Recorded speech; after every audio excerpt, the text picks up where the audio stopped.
States of America and to the republic for which it stands, one nation, under God, indivisible, with liberty and justice for all. Thank you.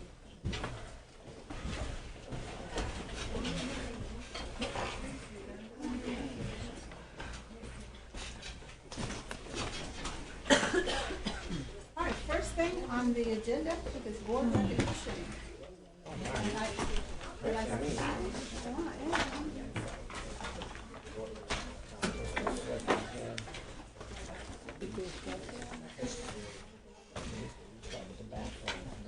Yes. Colleagues, good evening. Good evening. We have a very special set of recognitions tonight. I'd like you to listen closely. We're so thrilled to reintroduce you to Buffalo Academy for the Visual and Performing Arts senior Katara Willis. Katara won first place.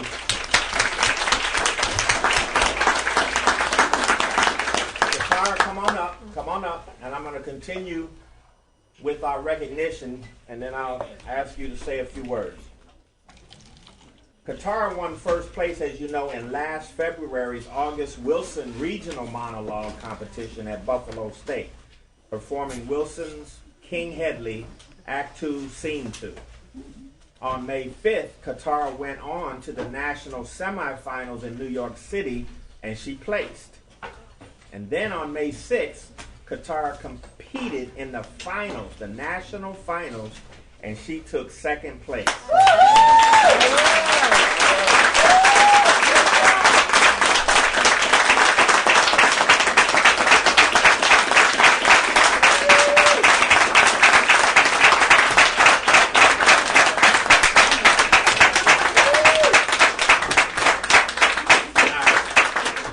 You can stay standing, colleagues. Katara has a powerful and mesmerizing presence when she speaks Wilson's words, and we always have considered her a winner. We thank Katara for embracing her education at our Buffalo Public Schools visual and performing arts, second to none in this region, and we think anywhere. And she made us proud, she makes her family proud, she makes Buffalo proud. But we also want to thank the sponsor, and Dr. Teresa Harris Teague, you know you appreciate this because you helped push us and nudge us in this direction. But back in 2018, Buffalo's Paul Robeson Theater at the African American Cultural Center, the lead organization for the Buffalo contingent of the August Wilson Monologue Competition. And representatives are here with us tonight.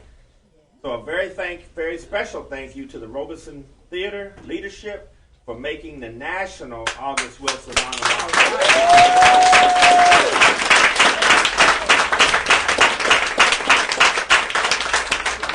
So Katara, Teresa, and young lady, if you would have a few words for us, this is just a terrific moment. Thank you. And let's not forget Dr. Fatima Morrell. Also, Okay, Fatima Morrell. Is she here today, Dr. Morrell? No, she's not here. Okay, and I also want to share, Takara has a full 4-year scholarship, everything paid, room and board to Canisius College.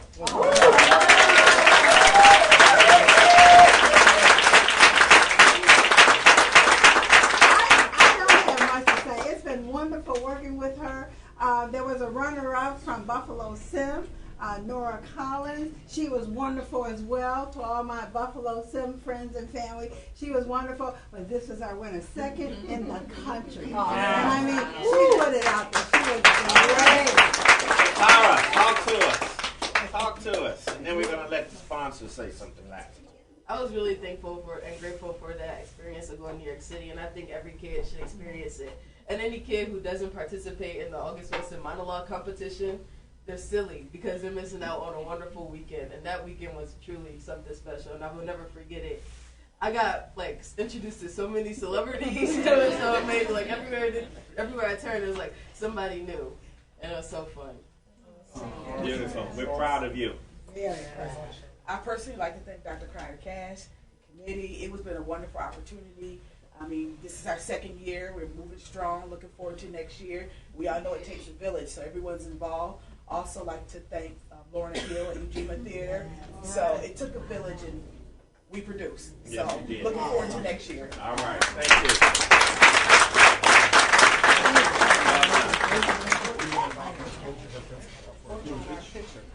Is the coach and principal here? Hold on one second. Jody here? Oh, Jody, come on up. All right. Yeah. What's her name? And Kelly. Kelly, the coach, I'm sorry. Our come on up. apologies. Our apologies. Absolutely. Come on up. You know what? Colleagues, let's let them take this one, and then you can all join if you'd like. With the coach and the principal, and then everyone. You have anything to share about her 4 years at Tara, she's a powerful young lady, student leader. She's one of our go-to students, and we're very proud of her. And Miss Hughes, who did a lot of coaching and work with her in elementary school and high school. Ms. View, anything you want to say about the coaching? Hold on there. Couldn't be more proud of her. She's one of the most amazing kids and workers that we've ever had in our department. Thank you. Thank you, Kelly.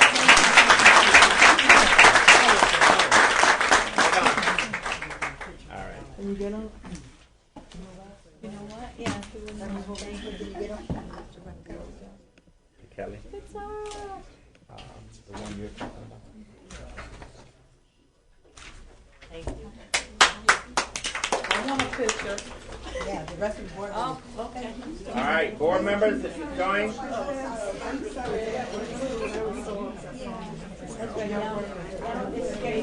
want to be with you.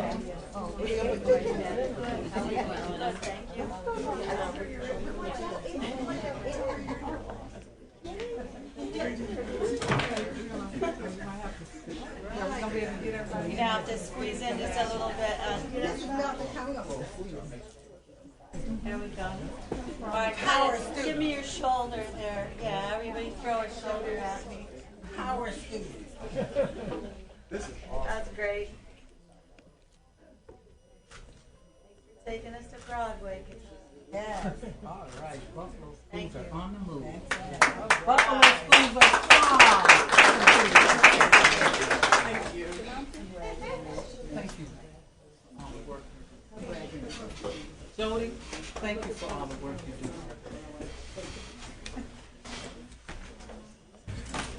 Darren, you have the NAACP fees? And Mike too? Okay. Colleagues, this next piece is also a recognition of our BAFPA, right? Buffalo Academy Visual Performing Arts. In the house. And this is a really big deal as well. So the Kenny Awards, they happen every year. BAFPA cleaned up.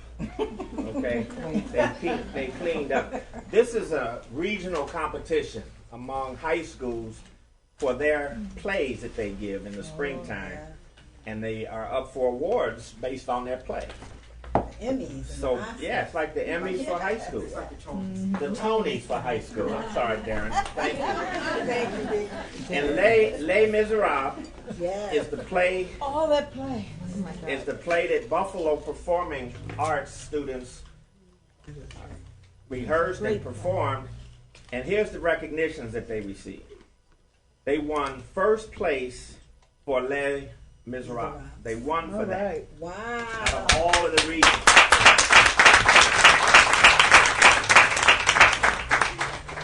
And senior Matthew Wilson had an emergency tonight, so he's not with us. But he won Outstanding Male Lead as Jean Valjean. If you know the story, one of my favorites. Yeah. That's a lead role, the lead role. And then senior Tallulah Gordon won Outstanding Supporting Female as Madame Thénardier, right? And then in addition, 7th grader Samuel Parker received the Rising Star Special Recognition Acknowledgement for his role as Gavro. Okay? Now, also, Gianna Cotto as Cassette, Angelina Parker as Eponine, and Miles Winbush Solis as Thénardier also won prizes for their particular role. So BAFTA will receive $10,000. Wow. Matthew will be sent to New York City, all expenses paid, and again to compete nationally. And he'll be coached and trained by Broadway stars and will perform on the Minskoff stage, home of the Lion King, in New York City. The play was directed by Andrew Kotler, music direction by Karen Saxon and Linda Appleby, orchestra conduction by Linda Appleby, and choreography by Rebecca Bateson Brown. So colleagues, if those students are in the house,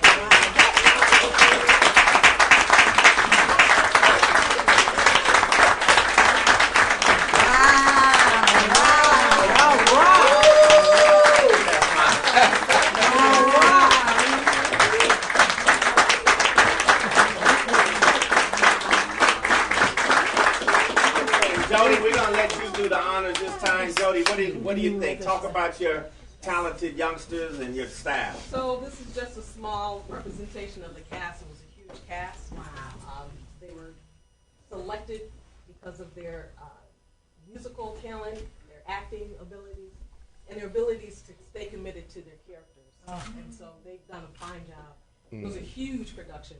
I think they started rehearsing back in the fall. Over February break, they came in on Saturdays, and so it was a huge commitment, and they did as well. Yes, they did.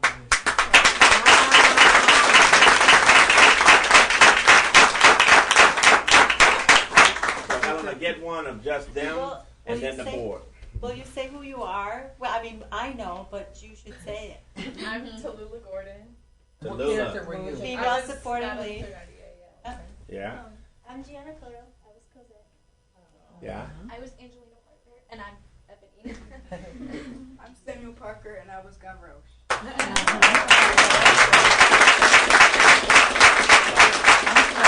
have kids that they need, they will be success every time. That's it.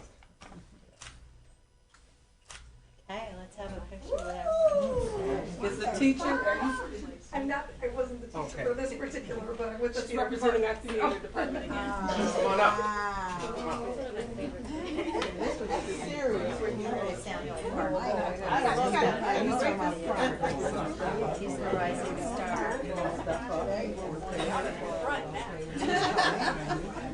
So Samuel, a rising star, you got 3 more years of this. Okay, we'll see you again. Is that the father? There's a parent in the house. Any other parents in the house? If you move down that way a little bit, I'm not seeing your teacher on the end at all. There we go. Hi. Okay. Hold on, one more. I'm not sure. That's it.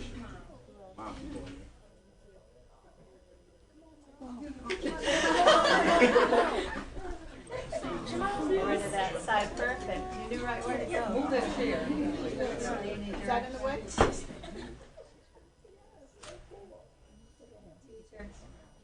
Thank you. And, no, Mariah. Mariah. That way a little, Maria, go that way a little bit again. There. Ooh. Gotcha. Thank you. Each of you were wonderful. I enjoyed that play. It was amazing. Absolutely. That is huge. Wow.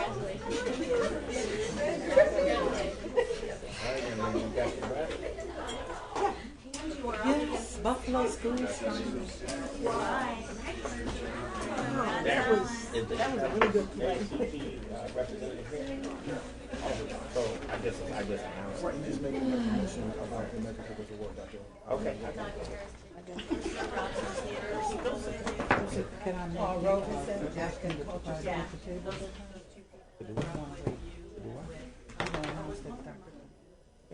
One was her teacher, Kelly, her coach. And all that here is Oh, I didn't know. Later time. Colleagues, I really want you to hear me on this recognition. I'm going to speak from the heart for about 30 seconds. Then I'm going to introduce a distinguished guest to further recognize our next honoree. Colleagues, I've been in this work for over 35 years. I've worked closely with nearly 140 board members. And all have their own unique talents and dedication, motivation, skills. But none have more class, more dignity, more commitment, more courage for the right things, and more deep felt love for our children in Buffalo as a city and community than our very own Dr. Barbara Nevergold.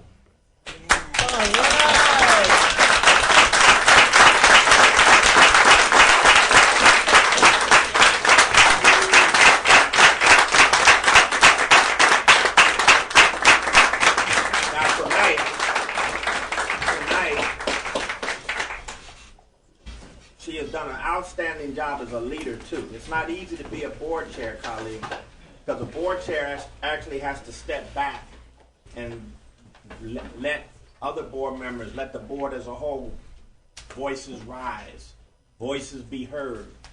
And it takes active listening skills. It takes building consensus around important issues of the district. And above all, representing all the children of the district. And so Barbara has been a skillful and talented board leader and chair in these years since a time when we struggled with board leadership. So thank you for that, Barbara, and we are very pleased that an extraordinary colleague, long executive director and leader for all of the public schools, urban public schools in this nation, is here with us tonight. My own good friend and colleague, very distinguished national leader, colleagues, unsurpassed, Michael Casserly from the Council of Great City Schools is here to give an award on behalf of the Council of Great City Schools. Welcome, Michael.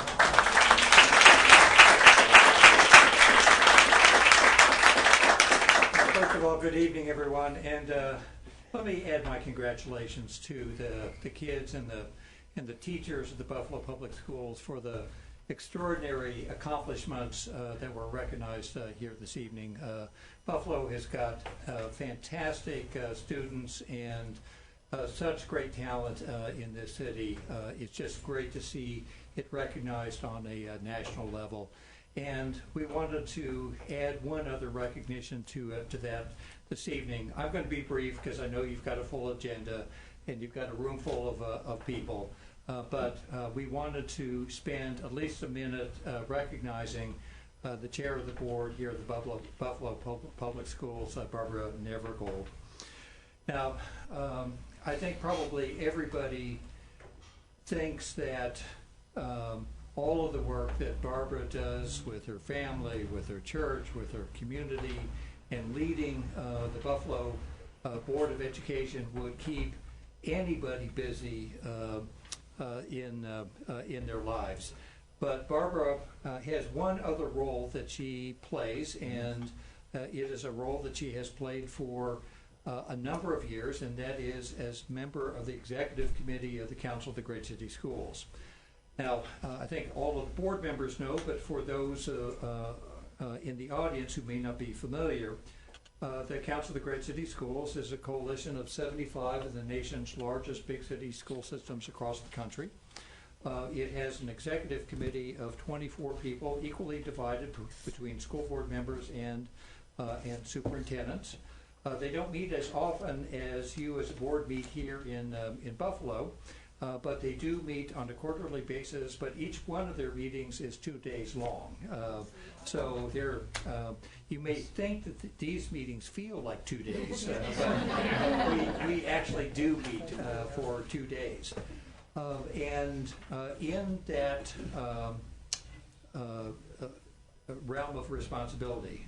Barbara and her other executive committee members govern the Council of the Great City Schools, go through all of the work that the organization does in communications, all of our legislative and legal and regulatory positions, all of the work that we do in research, everything that we do on the National Assessment of Educational Progress, all of the work that we do on academic achievement, all of the tools that we developed, all of the convenings that we do, and the like. In addition to that, all of the executive committee members go through all of our work on bilingual education, on governance and leadership and management and operations, and on top of that, all of the work on bylaws and financing and membership and all of the other things that it takes for a national organization to run at the highest level. Barbara has been part of that leadership group, and I dare say that if she had not chosen not to run, that she would have been elected into the officer ranks of the organization and put on a track to be chair of the board of directors of the Council of the Great City Schools in the years to come. We are going to miss her enormously in these meetings. She is a voice of passion and commitment for not only the students of Buffalo, but urban kids all across the country. And her thoughtfulness, her intelligence make her the kind of leader that when she talks, everybody in the country stops and listens to what Barbara has to say. I want everybody, not only on this board, but throughout the Buffalo community, to know that not only has she been an extraordinary leader for this city, but she has been an extraordinary leader for the nation and all of the urban school children that we serve. So with that, on behalf of the Executive Committee of the Council of the Great City Schools, I wanted to present Barbara Nevergold this award.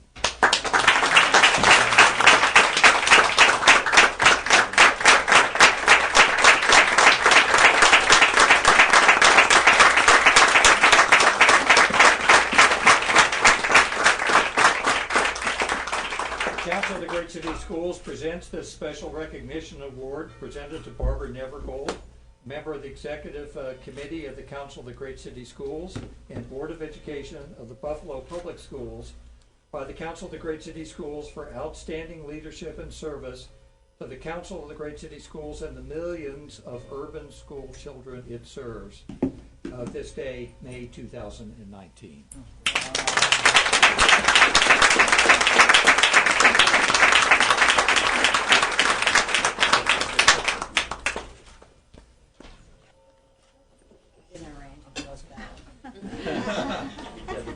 Any words, Barbara? Wasn't that great? Would you like to say a word? Yeah. I'm going to stand here.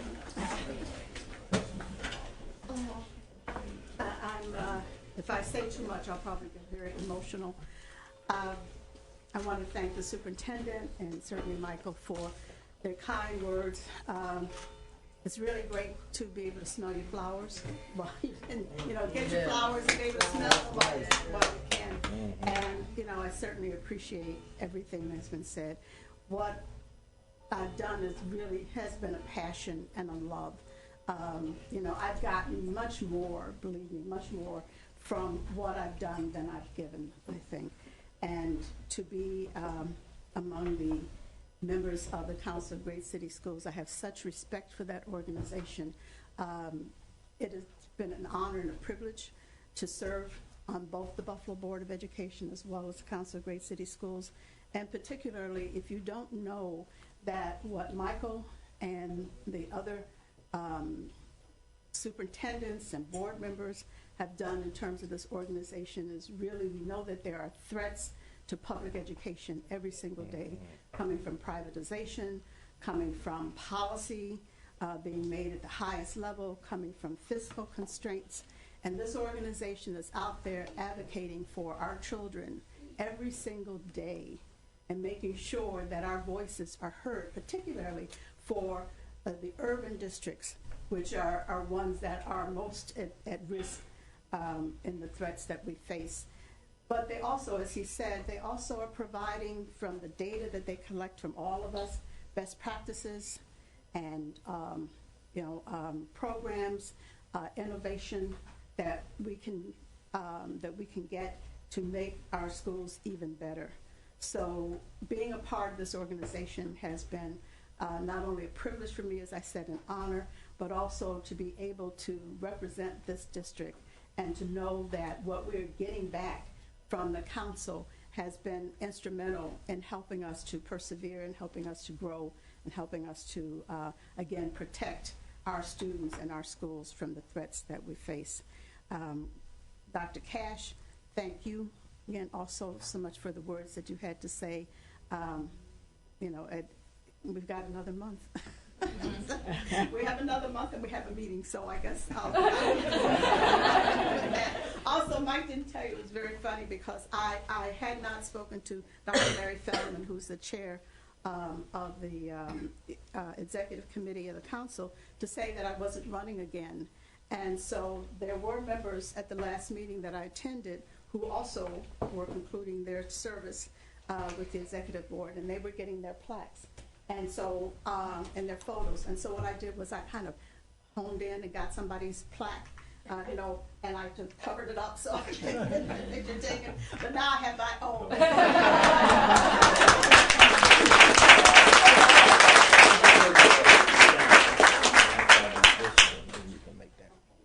Thank you. This next one. No, I'm gonna do it. Okay. Thank you, Michael, for being here. Thank you. Colleagues, we have another recognition for Dr. Barbara Nevergold. All right. It is my pleasure to announce that Dr. Nevergold is being awarded with the Medgar Evers Award by the Buffalo branch of the National Association for the Advancement of Colored People, the NAACP.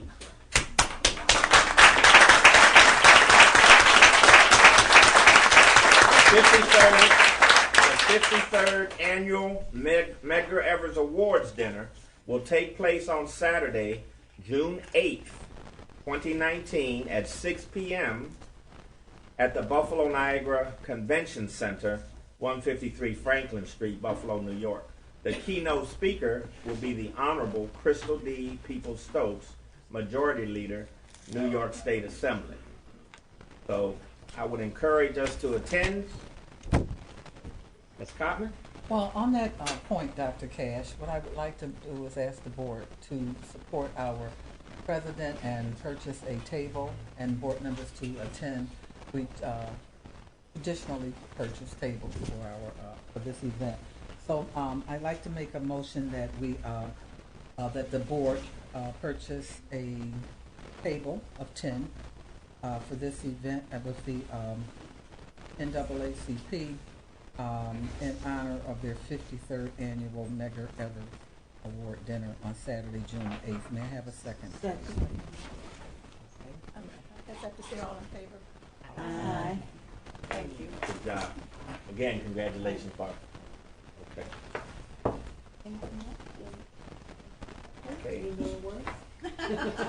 Superintendent update, colleagues. I do have one, well, maybe two statements. Board resolution should be with you. Actually, let me pass this out. I'm sorry. Thank you, Nate, for your work on this. Yeah, help over there, Sharon. Thank you. The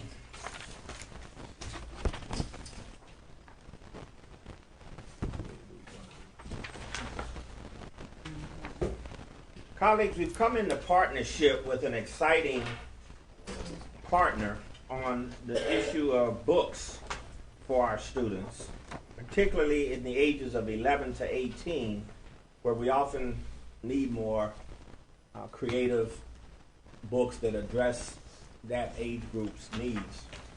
This resolution is something that I'd like you to accept because we've just gotten delivered yesterday 2,500 books. I wonder what that thump was while I was having a meeting with staff, and it was all of these books being delivered. And we're going to have a press conference next week on the 22nd of May. I think it's at 10 o'clock here in City Hall, so you're all invited. But here's what this is about. Anthony E. and Michelle Zeiker, founders of Zeiker Press, former CSI developer. He created the show CSI. Really a great TV show, long-running, very popular show. But now they've worked on developing a series of graphic novels, kids like to read that, to help solve or address some of the problems facing our young people today, including they've got their first 4 books published and have been delivered for distribution to all of our students in libraries. So each library in the Buffalo Public Schools will receive a good, healthy dose of these books, 25, 50 copies per school. First 4 books deal with divorce, cyberbullying, body image, and racism, for example. Future titles are going to deal with school shootings, transgender issues, suicide, autism, gaming addiction, vaping, anxiety, and opioid abuse. And whereas Zeiker Press, in collaboration with other partners, wish to donate these 2,500 books to the Buffalo Public Schools to be distributed to students in grades 5 through 12, therefore be it resolved that the Buffalo Board of Education accepts the donation of these 2,500 books for our students and schools. We needed to accept this gift before I could go further with distribution and so forth. And colleagues, just for the record, these books have tips at the end of each book on how to deal with these issues.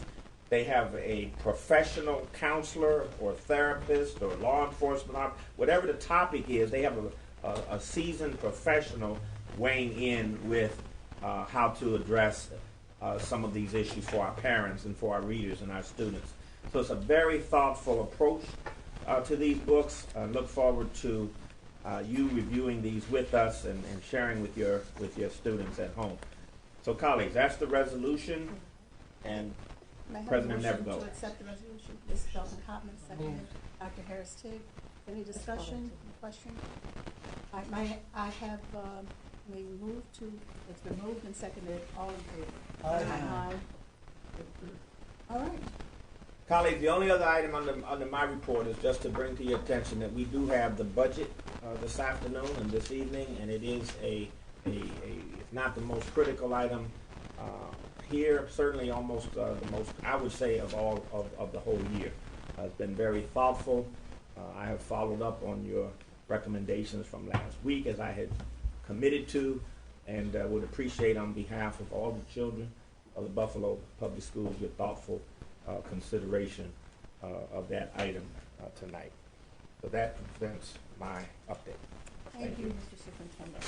All right, at this time, the board welcomes speakers who have signed up to speak at tonight's meeting. Please be reminded that all speakers' remarks must be limited to 3 minutes or less.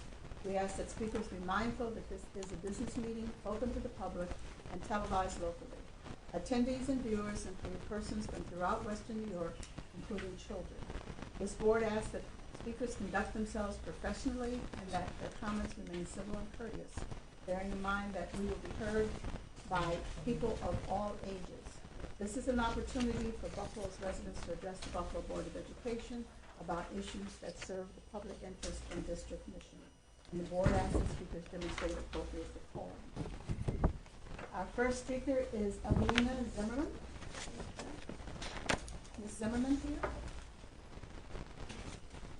Marsha Phillips. I think I saw Marsha.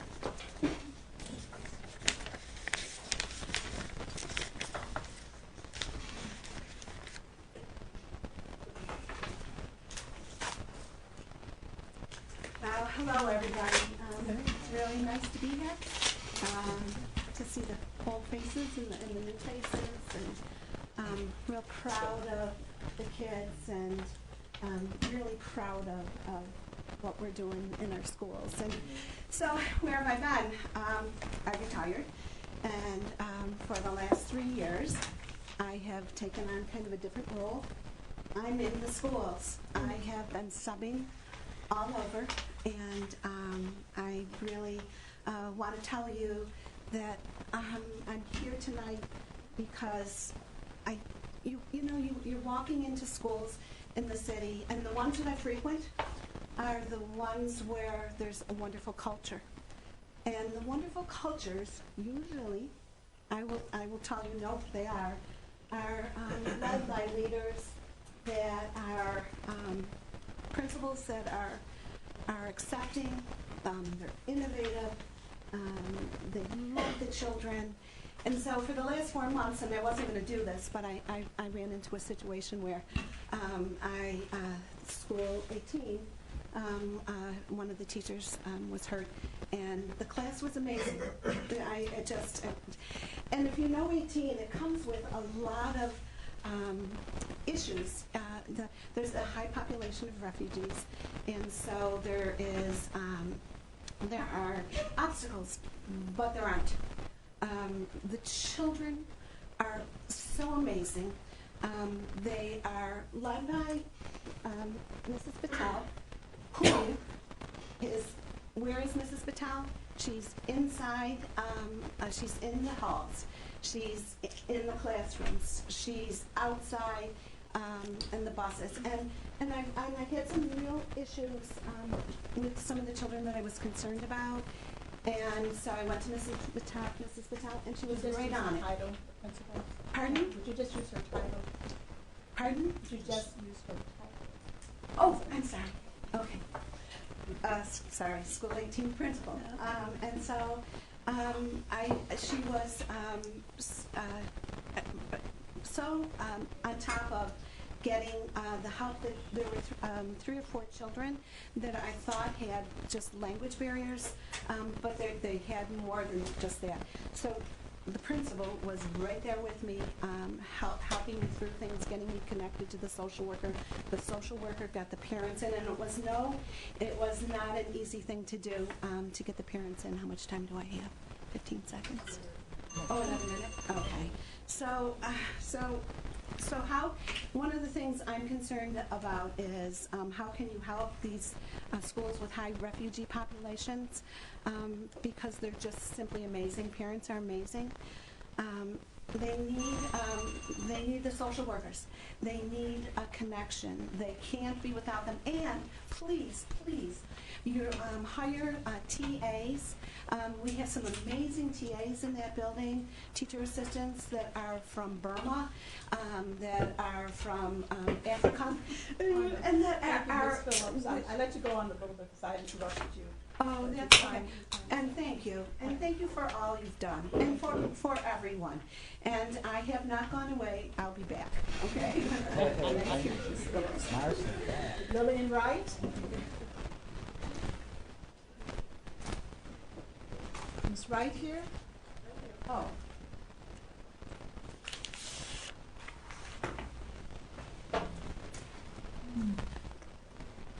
Just a reminder, Ms. Wright is coming up.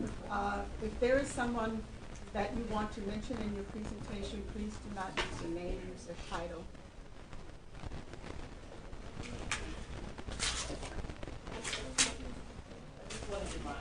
Sure.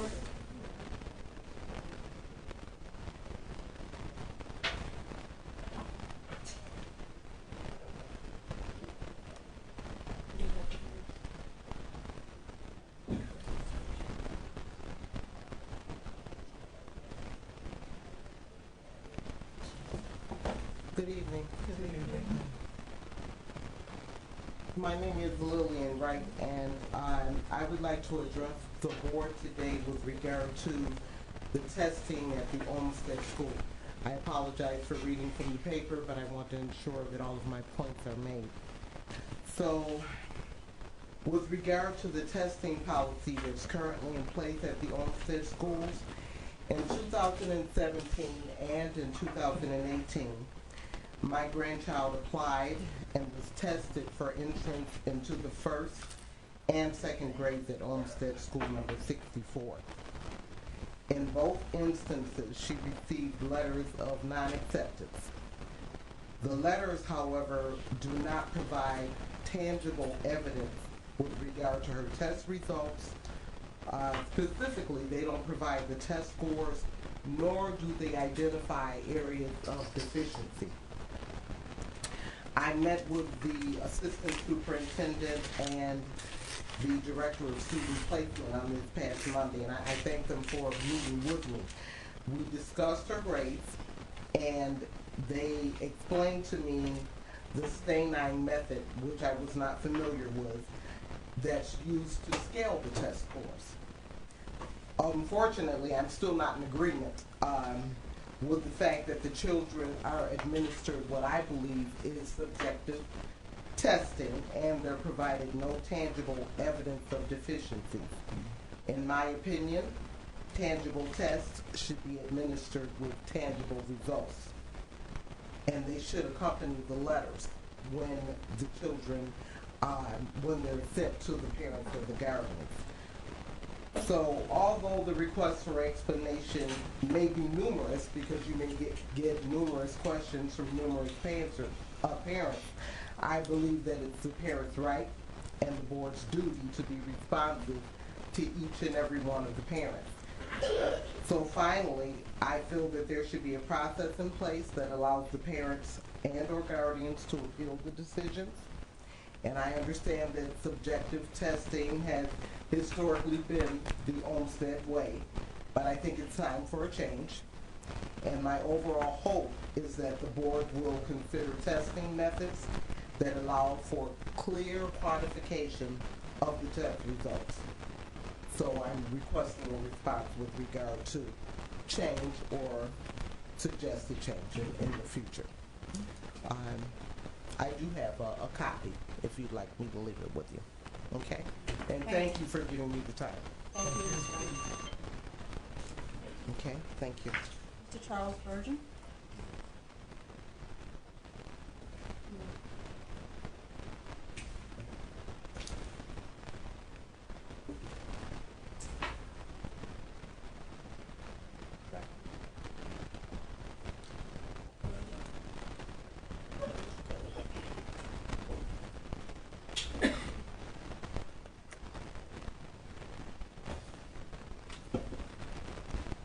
Greetings, esteemed board members, superintendent.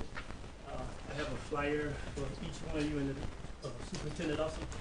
I don't have time to read that because I only have 3 minutes, so I'm going to read as fast as I can. I created a lesson plan Afrocentric documentary to empower students, parents, and educators dealing with the impact of generational gun violence and historic trauma. Please take time to read the flyer. Internalized oppression as a result of historical trauma, traumatized people may begin to internalize the views of the oppressor and perpetuate a cycle of self-hatred that manifests itself in negative behaviors. Emotions such as anger, hatred, and aggression are self-inflicted on members of one's own group. For example, self-hatred among young black African Americans who act out their aggressions on people who look like them. We know that hurt people hurt people. Historical trauma is cumulative and collective. The impact of this type of trauma manifests itself emotionally and psychology. As a collective phenomenon, those who never even experienced a traumatic stressor such as children and descendants can still exhibit signs and symptoms of trauma. People of color, this population has been exposed to generations of discrimination, racism, race-based segregation, and resulting poverty. Examples of stressors: slavery, colonialism, imperialism. I will stop here as I believe my targeted audience would agree with me that countless young black male students are impacted by historic trauma and related gun violence. Knowing that Burgard High School does not teach an American history course, and the fact that we've lost so many of our Burgard students to gun violence, I spent time with Burgard principal Charlene Watson. She believes that Brotherman's Project's Youth Empowerment Project has value, and that in order for me to bring it to Burgard, I should be meeting with Dr. Cash and the board members for starters. Also of relevance is that I am one of the parent representatives to Dr. Morell's Culturally and Linguistically Responsive Teaching Committee. I recently met with her to view the Afrocentric lesson plan documentary, and she believes that it has value. She wants to meet and have a discussion at the end of June. I also believe that Brothers in Providence Youth Empowerment Project, which created the documentary, should somehow be in partnership or working in some capacity with My Brother's Keeper program in Buffalo Public Schools. Since the district is receiving millions of dollars for My Brother's Keeper program, as told to me by Regent Captain Collins at our DPCC meeting last night, I don't see how our parents, students, teachers, and administrators cannot benefit if Dr. Cash and the board supports this initiative. Lastly, I would like for board members Dr. Harris Higg and Sharon Belton Cotman to meet with me to preview the documentary. Dr. Harris Higg had previously expressed the possibility of some sort of collaboration as we have attended community events and had opportunity to chat. Sharon Belton Cotman appears in the documentary while doing an impromptu African dance during the March Urban Forum held at East Community High School. So I know she'll want to see that. Thank you. You got me that time. Oh, God. Dr. Tell?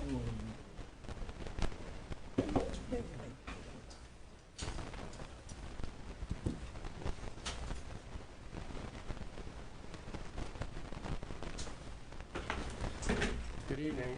Thank you for having me here tonight. I'm Shaugi Tell, Professor of Education from Nazareth College in Rochester, New York. I want to take a few minutes to talk about charter schools. Recently, a bill was passed in the Florida legislature to allow privately operated charter schools to seize not only state public funds for pupils and federal public funds for pupils, but also locally raised taxes by local residents for public local purposes, and by residents who really are not interested in charter schools and don't want to see their public money go to privately operated charter schools, whether they're a mile down the road or 100 miles down the road. Right now, New York State is discussing whether to raise the cap on charter schools in New York State, which is currently set at 460. New York City has reached its limit at 235. And the governor is being very aggressive about his call for raising the cap, even though there are studies that show that it's actually not needed. Some, depending on the source you read, are saying it's not going to happen. There's just not the people there for it, or the will, or the momentum for it. Others are saying that millionaires and billionaires are working very effectively behind the scenes to twist a lot of arms and coerce and pressure a lot of people. And so the way the language is being used in some media sources is that the door may be opened with enough coercion, with enough, influence peddling to raise the cap on charter schools. So this brings me to my other point, which is that I want to encourage the Board of Education and, frankly, all major urban school systems to do whatever they can to restrict, rein in, limit the existence and expansion of charter schools. Happy to come back and give a 10-hour presentation on all the problems with charter schools. But this is very critical, and that we need to be more intentional about restricting charter schools. And we also need to be aware of, or beware of calls for government takeovers of elected school districts and appointing people instead of electing people, because mayoral takeovers and state takeovers and private takeovers are all about less transparency, less accountability, more metrics, more testing, and absolutely more privatization and more charter schools. I believe this is unacceptable.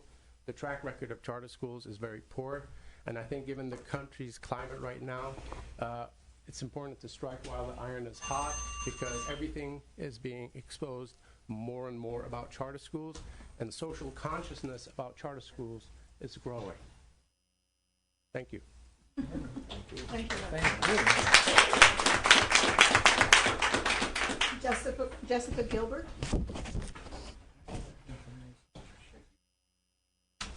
Good evening. Thanks for letting me come and speak with you tonight. First, I wanted to say thank you to those who came to our information session for the Good Food Purchasing Program last night. We really appreciated that you took the time to come and learn a bit more about it. And so I'm going to speak a little bit more, and I'm also going to read a statement by one of our national partners, the ASPCA. So as we said, my name is Jessica Gilbert. I'm from the Partnership for the Public Good, and I represent them on the Good Food Buffalo Coalition. This is a diverse group committed to expanding the local food purchasing through this Good Food Purchasing program and bringing this program to Buffalo Public Schools. The Good Food Buffalo Coalition is made up of 18 local partners, 15 national partners. And since 2018, we've been working with the Food Service Director of Buffalo Public Schools Child Nutrition Services to explore bringing this GFPP to Buffalo schools. In past board meetings, we have spoken about the opportunities that our local coalition sees with this program. Tonight, like I said, I want to read a statement written by one of our national partners, the ASPCA, in support of the Board of Education bringing the GFPP to BPS. So she writes as follows.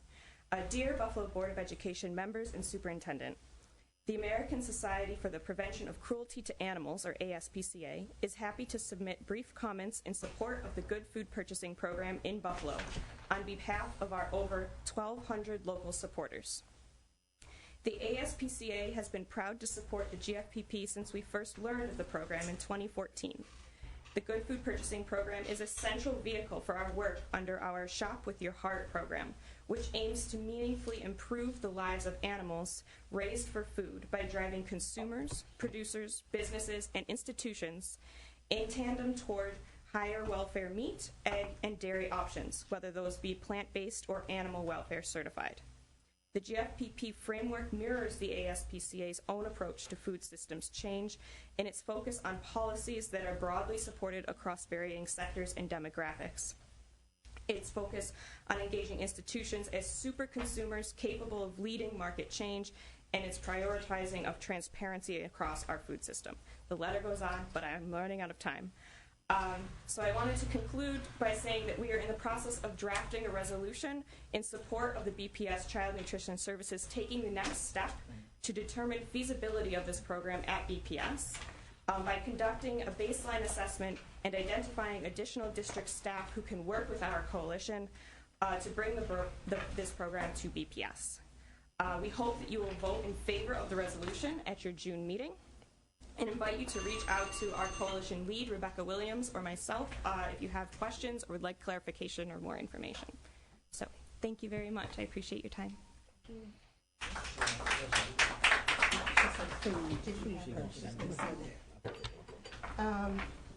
Rachel Dominguez.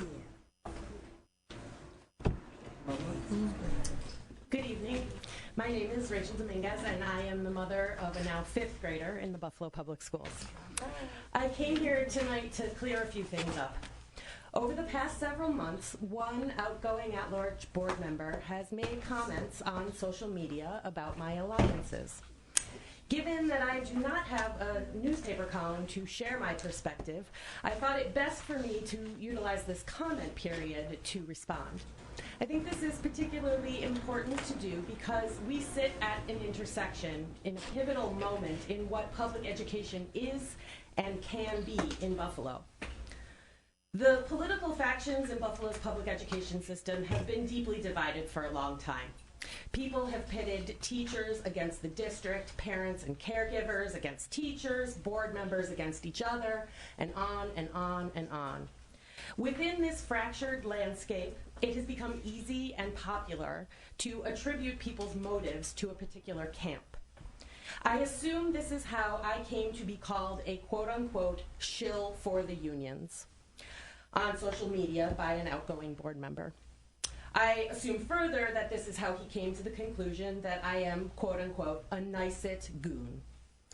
And although it is easy to feed the narrative that people who support organized labor are working at the behest of the union, in this case, it simply isn't true. I do believe in union labor. I absolutely believe that my son's teachers should have a living wage, health insurance, a reasonable work week, and benefits when they retire after being vested in the system for their entire working lives. I also believe, for example, that we should have a 43-week calendar in 2019-2020 because that compromises best for parents and caregivers. But any work that I do is volunteer work. And I do it because of my principles and my vision for public education, not to serve anyone other than the children in this system. And there is real power in working with this motivation. That power is likely the reason the outgoing board member has attempted to reduce and belittle me and my activism. He tried to stop me from participating in this public comment period last year too. Now, I'm not personally losing any sleep over these comments and actions, but I am frustrated by how they might serve as a deterrent to engaging other parents and caregivers. And so, on the cusp of the arrival of a new board, I want to be clear that this kind of silencing, this kind of demeaning attitude towards parents and caregivers has no place in our system. We have real opportunity right now. We can make substantive changes to ensure equitable outcomes, and we need parents and caregivers to do it. We won't agree on everything, and that's fine. But let's elevate the conversation and validate the real importance of partnership with loving, engaged parents and caregivers. I am not a union shill. I am not a nice-it goon. I'm a mom, and that is why I care. Thank you.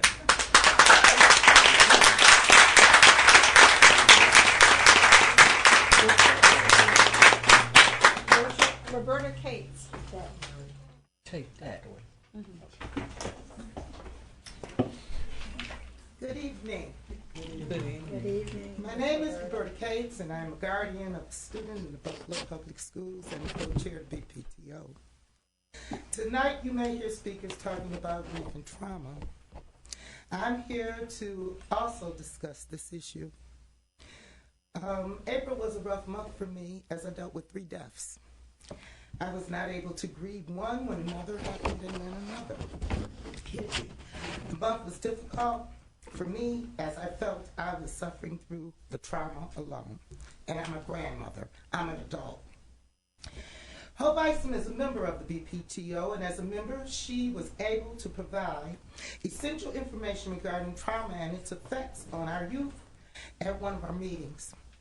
After speaking at the meeting, the BPTO agreed that the information she provided was crucial for parents and educators to help make the students in need whole after a traumatic experience. Ms. Isom explained she is a mortician by trade.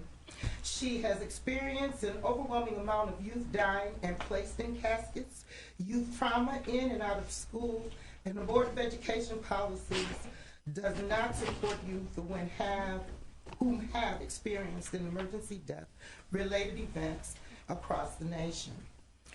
Hope Isom is the founder of and CEO of the Hope Program Incorporated organization. She is not able to attend the Board of Education meeting today because she works with students and professors at the University of Buffalo and accommodating them through exam finals week. Keeping her experience in mind, the BPTO reached out to her to research the code of conduct and what, if any, parts may help. We felt that although the BPS has a crisis team for major events at schools, many times students who the event directly impacts need more supports. Ms. Isom did find what we asked for. However, when reviewing, we decided to make this a form of a resolution supporting bereavement time for students, while supports are put in place for the student to return to school. We would also like a stakeholder group to be convened by this body to review the code of conduct and incorporate our submissions into this guide. Now, I have a copy of the resolution that we created, and it's not all clear, but I have a computer at home that might do a little better than my copy machine.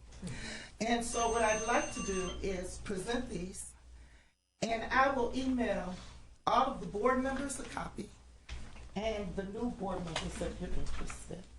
And that's it for me, and I thank you very much. Thank you. Janet Lunchak.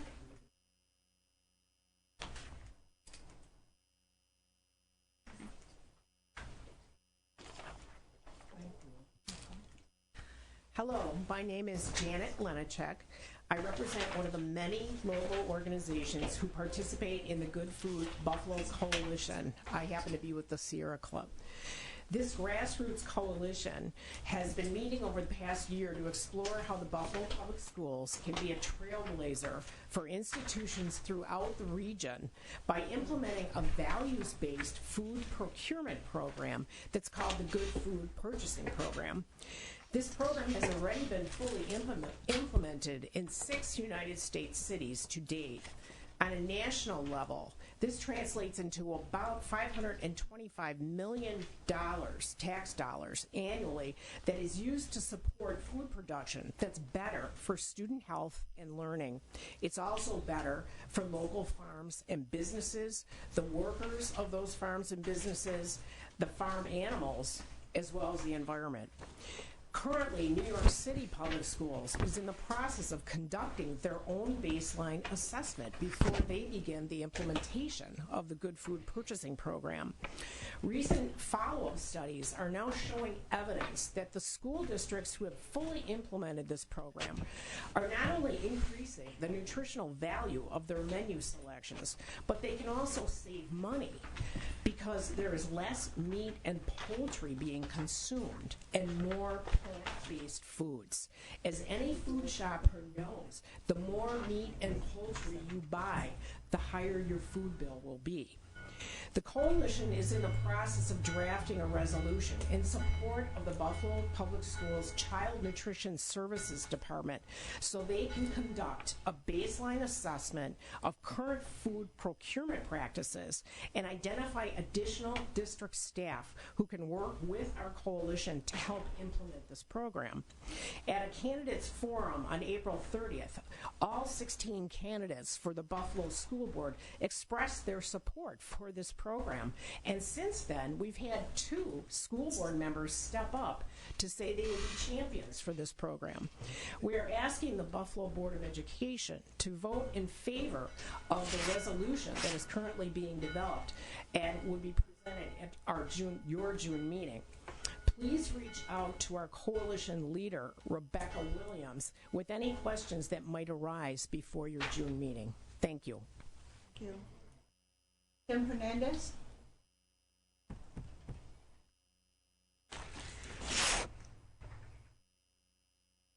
Good evening.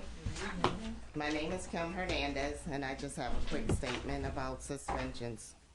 Recognizing that out-of-school suspensions impact the safety and well-being of Buffalo Public School students and increase their risk of experiencing trauma and violence, I suggest the district funds and implements restorative practices and trauma-responsive educational practices in all buildings. I hope that the district take concrete steps towards eliminating out-of-school suspensions. Thank you. Thank you, Ms. Hernandez. Liz Park.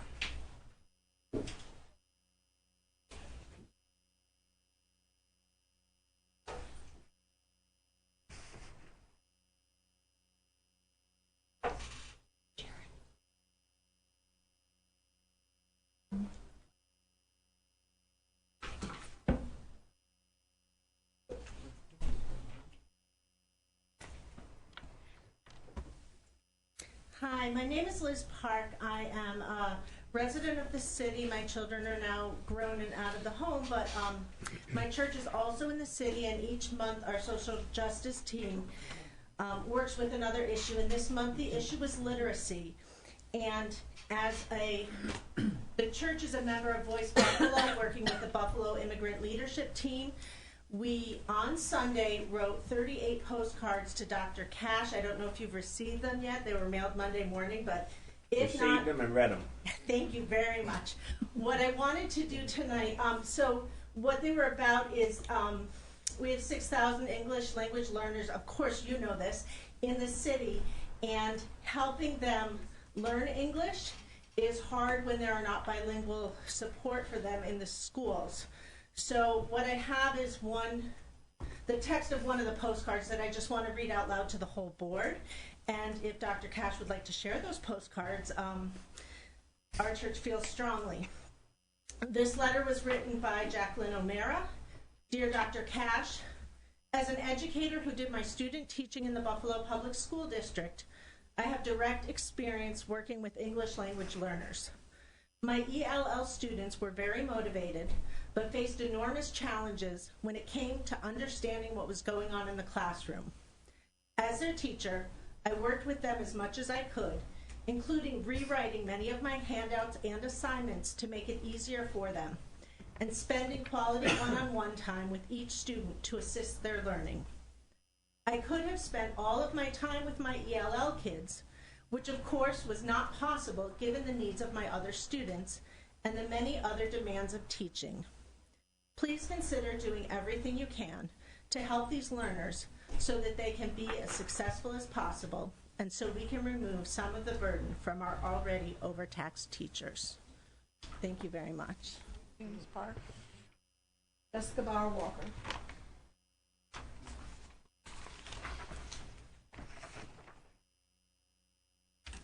Good evening, Dr. Nevergold. I want to congratulate you on your awards and thank this entire board for their service. Congratulations on those that have been reelected and newly elected board members. And if you want to come over on the community health worker side, Dr. Nevergold, we welcome you. Thank you for all your work over the years helping us with health and wellness promotion for our students. So my name is Jessica Bauer Walker. I'm the Executive Director of the Community Health Worker Network of Buffalo. I'm also a proud parent at International School 45. And I'd like to speak tonight on violence and trauma and grief, which I was also speaking on last month as well. We have been having some conversations amongst ourselves as community health workers and throughout the various groups at Parent Congress about how we can provide parent leadership on these issues. We really see this as systemic problems. You've heard from some of our parents tonight. Trauma really exists on a individual level, a family level, community level, a historical level.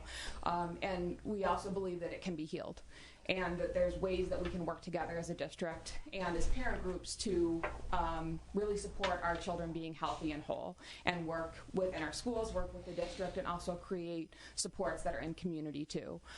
Community health workers and MVP in particular have a lot of experience doing work in community on the ground with these issues, so we're here to offer our support.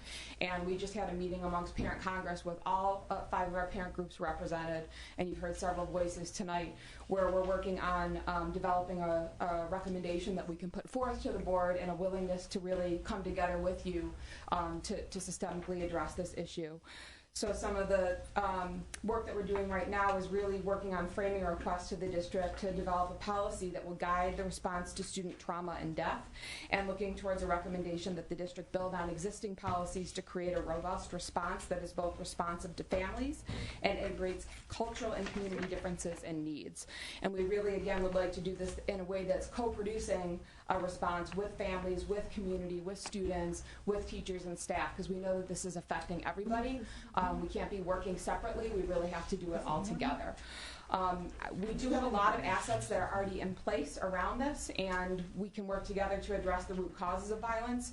Community health workers in particular has done a lot of work around the code of conduct and the wellness policy, so you have a lot of pieces that you can build on, and the whole school, whole community, whole child approach that the district has been promoting really is a great framework that we can build on. So we look forward to working with you.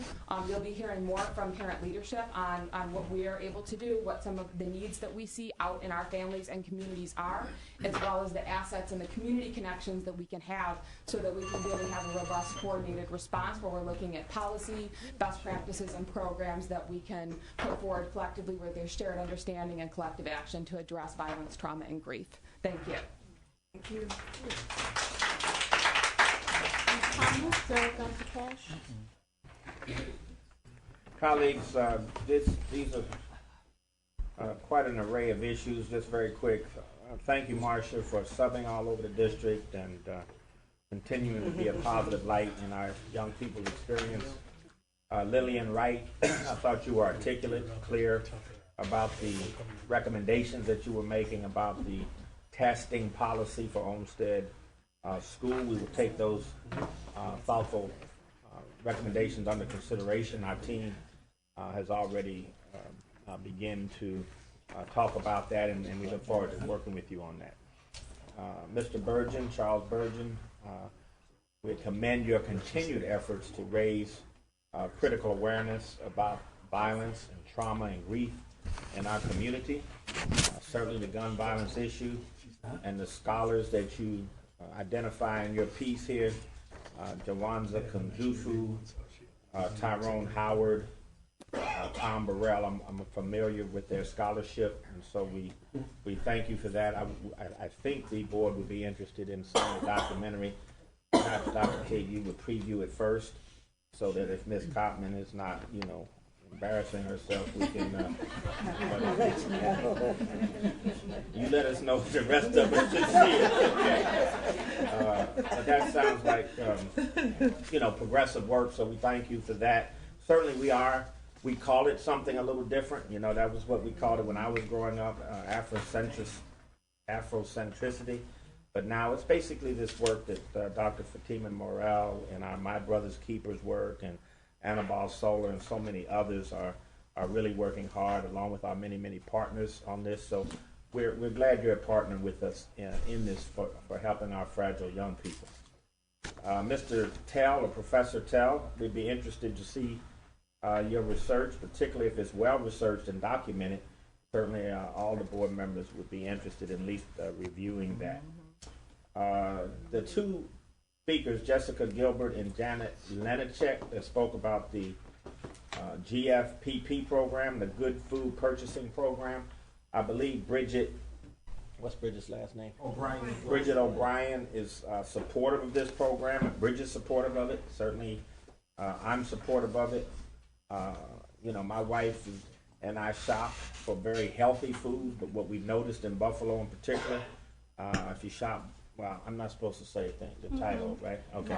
So if you shop at places where there's really healthy food being, it costs more than non-healthy food. So you can understand why high poverty families might choose to choose the least or less nutritious food because it's least expensive. What we have to do, GFPP partners, is to help us bring this to the market and bring this to our families in a much more cost-effective way.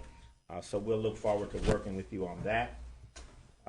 Rachel Dominguez, I thought, as always, is very articulate and clear about important issues, and we thank her for the way she conveyed those this evening. Roberta Cates, we empathize with you on the trauma that you're going through right now. Truly we do. And we thank you for your thoughtful resolution. We're going to give it a good look and see how it might impact our work. Kim Hernandez, thank you for that concise statement. We agree with you. Out-of-school suspensions don't do our children any good, and we're certainly working together to bring restorative practices and trauma-informed care district-wide. What we're trying to do is continue to tweak those offerings and those professional growth opportunities for our teachers and for our students, and so your help and support will be much appreciated, as well as Jessica Walker-Bauer on that. Liz Park, like I said, I have read all of those statements. I have given them to Alicia Barunas. Alicia is here and certainly is prepared to say a few words, and I would like her to say a few words at the end about this, because it is a complex issue. What you're referring to are all the many students, 84 languages from over 105, 106 countries in our schools. Certainly welcome beautiful children and cultures, but it does present a challenge for us. And so those languages that aren't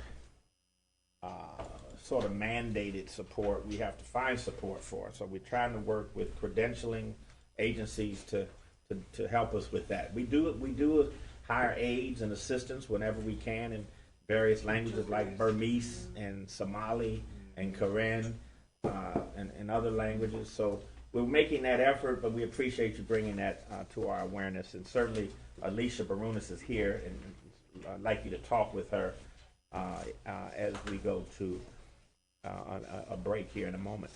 Jessica Bauer-Walker, thank you for your partnership. As you know, we met recently after the meeting last month, And we just thank you for the partnership and the talent that your organization brings to this work around violence, trauma, and grief as we continue to refine our professional development and our policies around this important issue.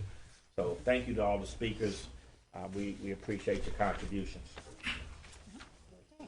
Well, thank you, Dr. Cash. Before we move on, I want to recognize 4 special visitors who are soon going to make this room their home. And those are board-elect members. And if you would stand when I call your name, Dr. Ann Rivera, Mr. Terrence Hurd, Dr. Kathy Evans Brown, and Mr. Larry Scott.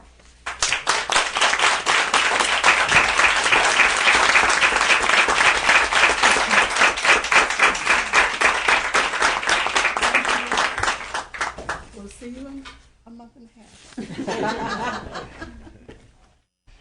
Okay, can I have a motion to excuse, thank you, Ms. McCosey, moved by Ms. J, and seconded by Mr. Petrucci.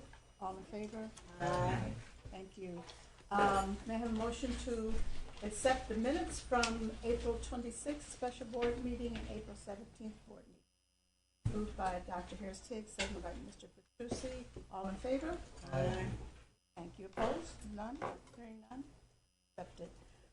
Committee reports. If you start down there, whenever you get there, we have a statement on her behalf. Oh, you have a statement on her behalf? Yeah. Oh, okay. Just brief, very brief. All right. Okay. Can we do it? What? Yes, why don't we start with Ms. McCosey and her statement? Okay. Tino? Sure. Ms. McCosey had called right prior to the meeting. She just asked me to share something that she was doing with her school that she involved the principals, and that's why I have knowledge of it. So she's communicating with principals that every Friday she's doing highlighting a different school, Facebook and social. Just wanted to share that with everybody this week. On Friday it's newcomer, next week she has 30, so she just wanted to share that idea. That it's a way of promoting schools. I don't know if it's Feature Friday or something along those lines, but special things that are happening at the school. Well, thank you. Thank you, the model. Ms. J, why don't we go to you, and we'll start there. Well, I just want to update the board with regard to the anti-bullying task force. We are prepared to make a presentation to the board in the August board meeting, so I just want to let everybody know that that's coming down the pike. Then we're going to be making a more in-depth presentation at a committee. Thank you. Mr. Quinn, anything you'd like to report? No, I don't have anything to report. All right.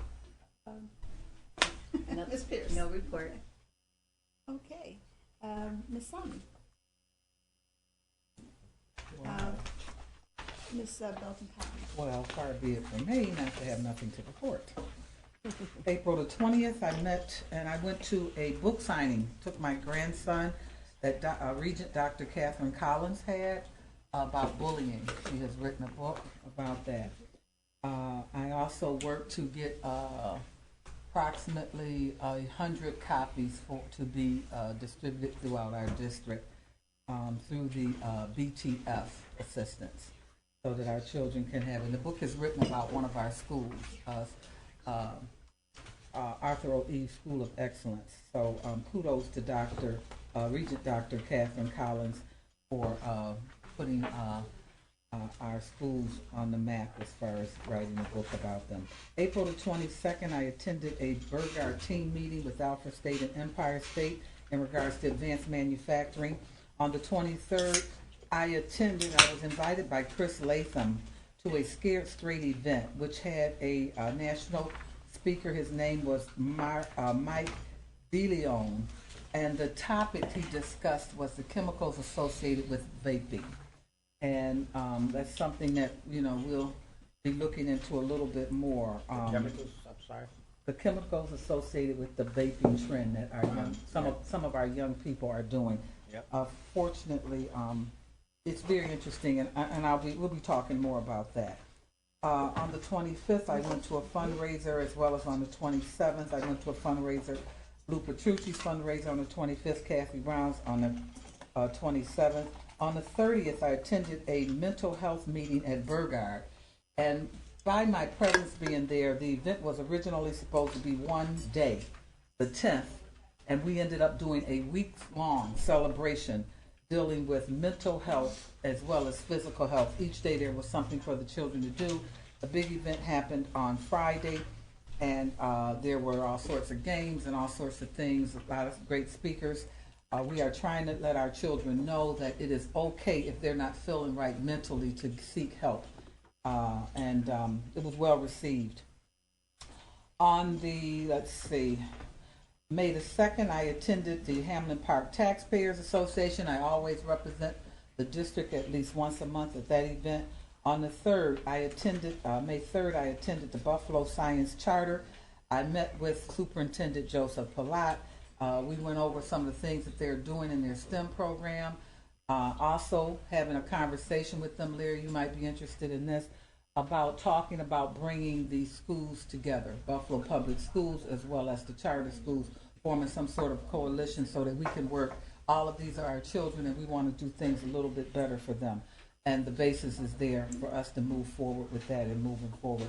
May the 4th, I attended our annual parent and family engagement and was proud to give the welcome on behalf of the district to our parents. It was a well-attended event.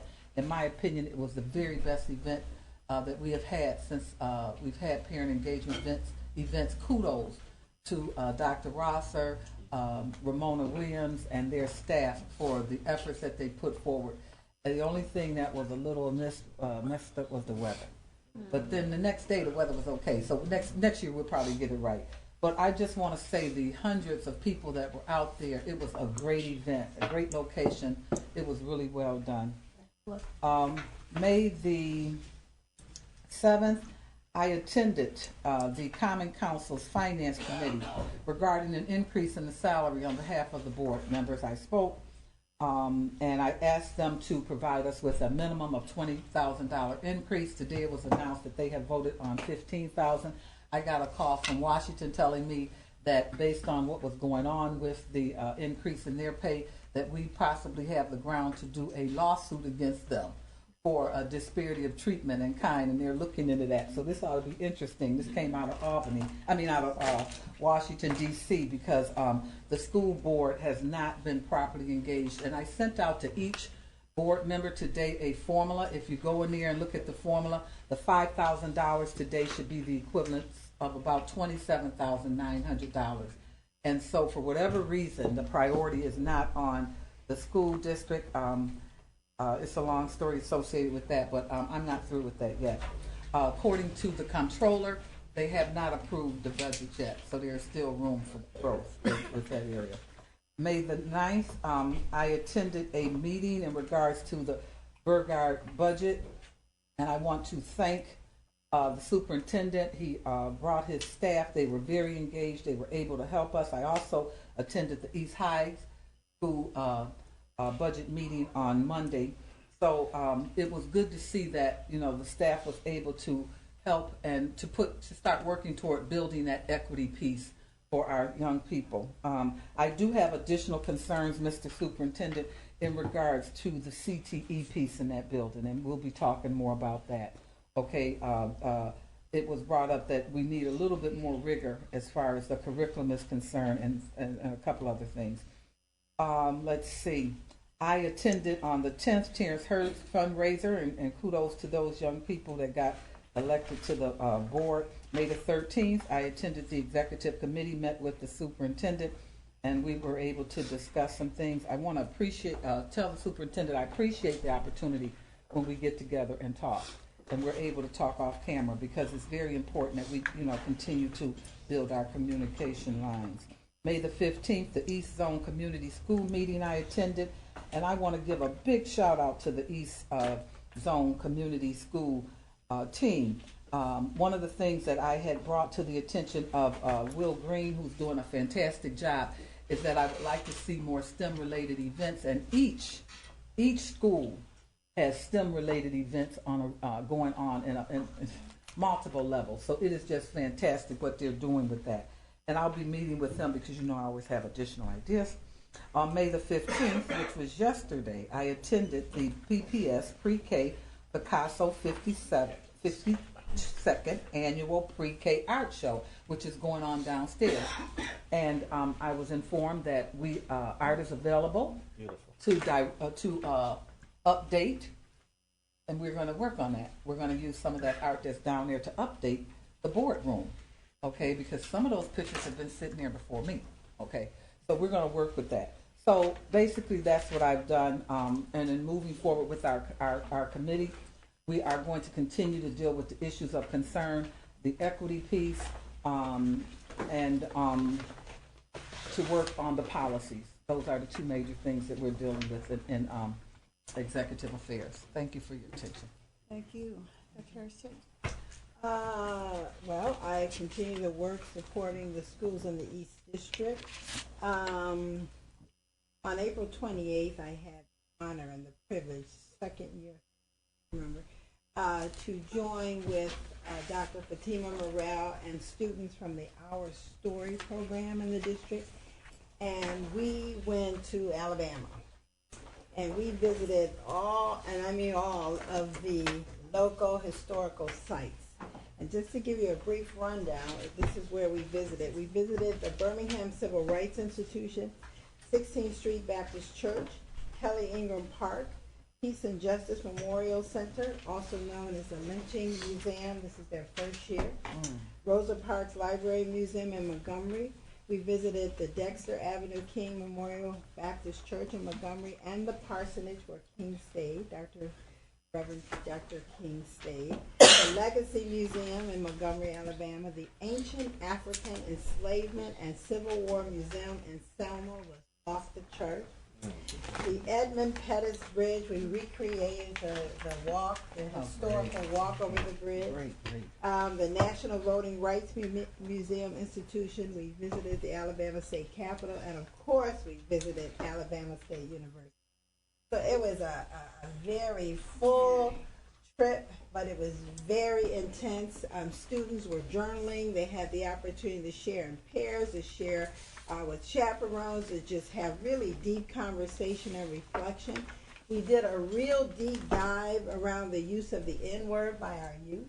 We really unpacked that, and we say kudos to the tour facilitator at the African Enslavement, because he put us through an enactment of the middle. It was amazing. I have phenomenal pictures.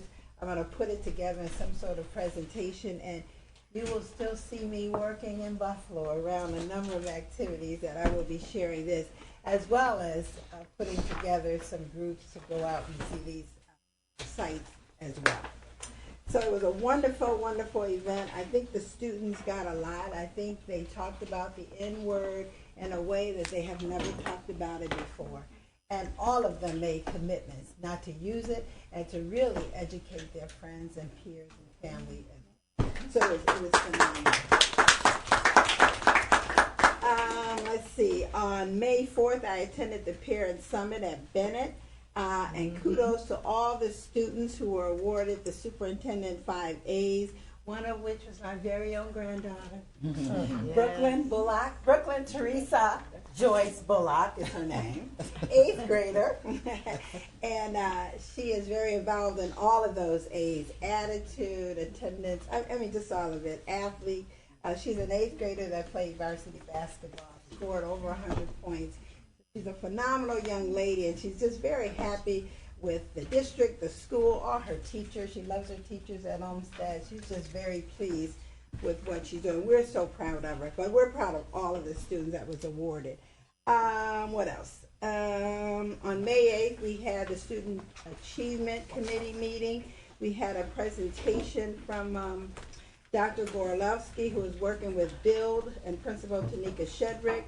And we had a presentation from Middle Early College. I think both of them was informative. I think we saw good stuff that's happening at BUILD, and perhaps we're going to push it out to other schools, because writing is so very critical for our students. So this has been wonderful. I want to end with an invitation on behalf of Principal Demario Strickland.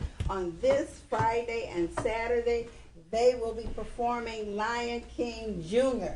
We need all of you to attend. This Friday at 6, Saturday, I believe, at 10. Cassandra? I believe it is. Saturday morning? 10 a.m.? 10 a.m. I'm gonna be at Friday at 6. Lion King Jr. You should look in your emails, and all the board members and our esteemed newly elected board members, he said he will be getting something out to you. So please come out. Lion King Jr. School 97 on Sycamore, Harvey Austin. Friday, May 17th at 6 p.m. and Saturday. I believe at 10, but I will make sure I have it correct. Thank you. Thank you. So please honor us by coming. These children have worked very, very hard, and you will not be disappointed. Thank you. Thank you. Thank you. Mr. Petrucci. Wow.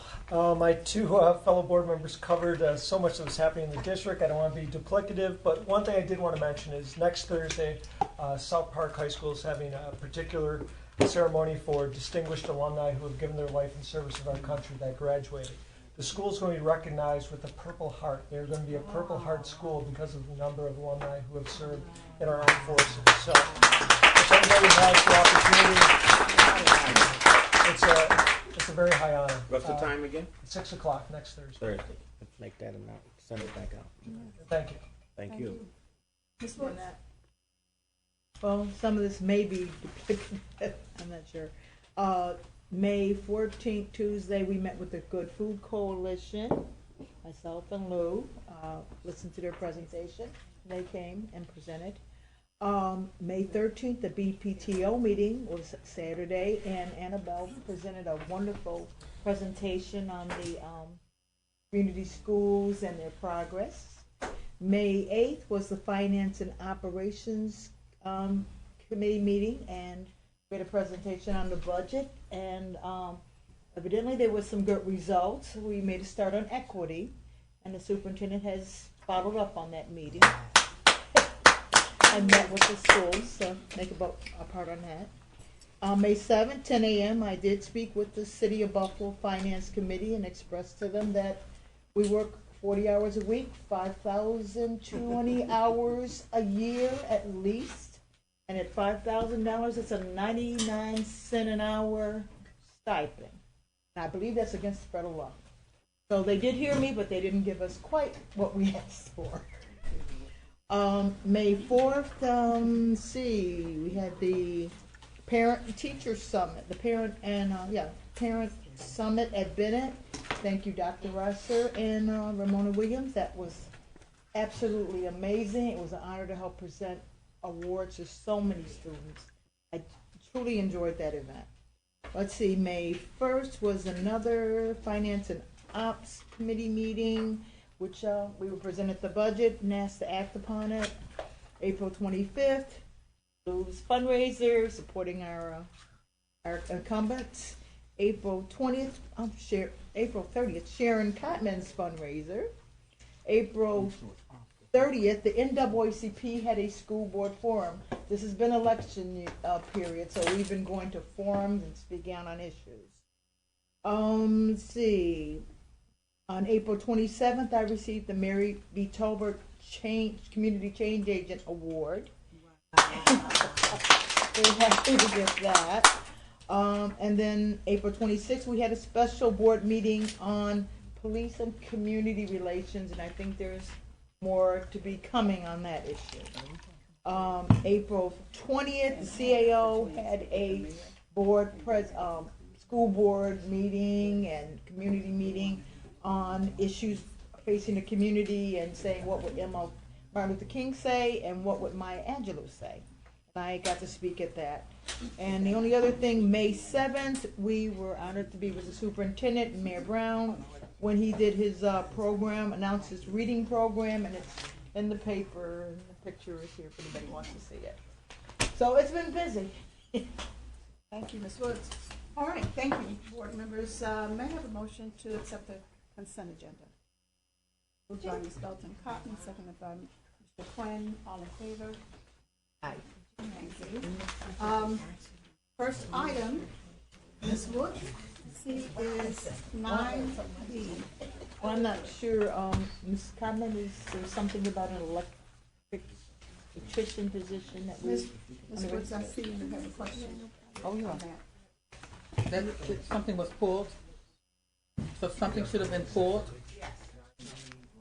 Time, 9-2. Okay, so that was taken care of? All right, then that resolves my question. 9-2, full. So we'll back to 11A, Mr. Petrucci.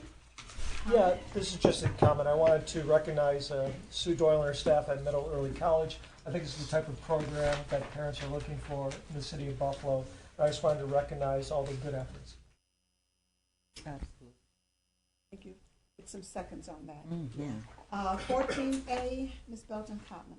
I just wanted to say that, and we can tie, if you don't mind, Madam President, 14A and number 18 together with my comments. They're similar. And I shared with the superintendent the concern about, I don't even know the term, but maybe co-oping or doing things to provide exposure for as many students as possible at every juncture that we go through, to try to make sure that in this particular one, there's so few children that are going. I would have liked to see it opened up to other children to at least try to fundraise and also be able to go to piggyback off of those. And that's the reason for the comment. I want to go on record to say that I think it's important that we maximize every opportunity to expose our children to everything that we can expose them to. And if other schools are able to fundraise, that maybe we can do some collaborations in the future in regards to that. Those are my concerns. The other one is the same concern also, Dr. Never. You also have a comment on 16A. Thank you, Dr. Cass. I'm just pleased to know that this report is being revised. This is a report that when I first came on the board was designed because I requested it, and since then the need has been.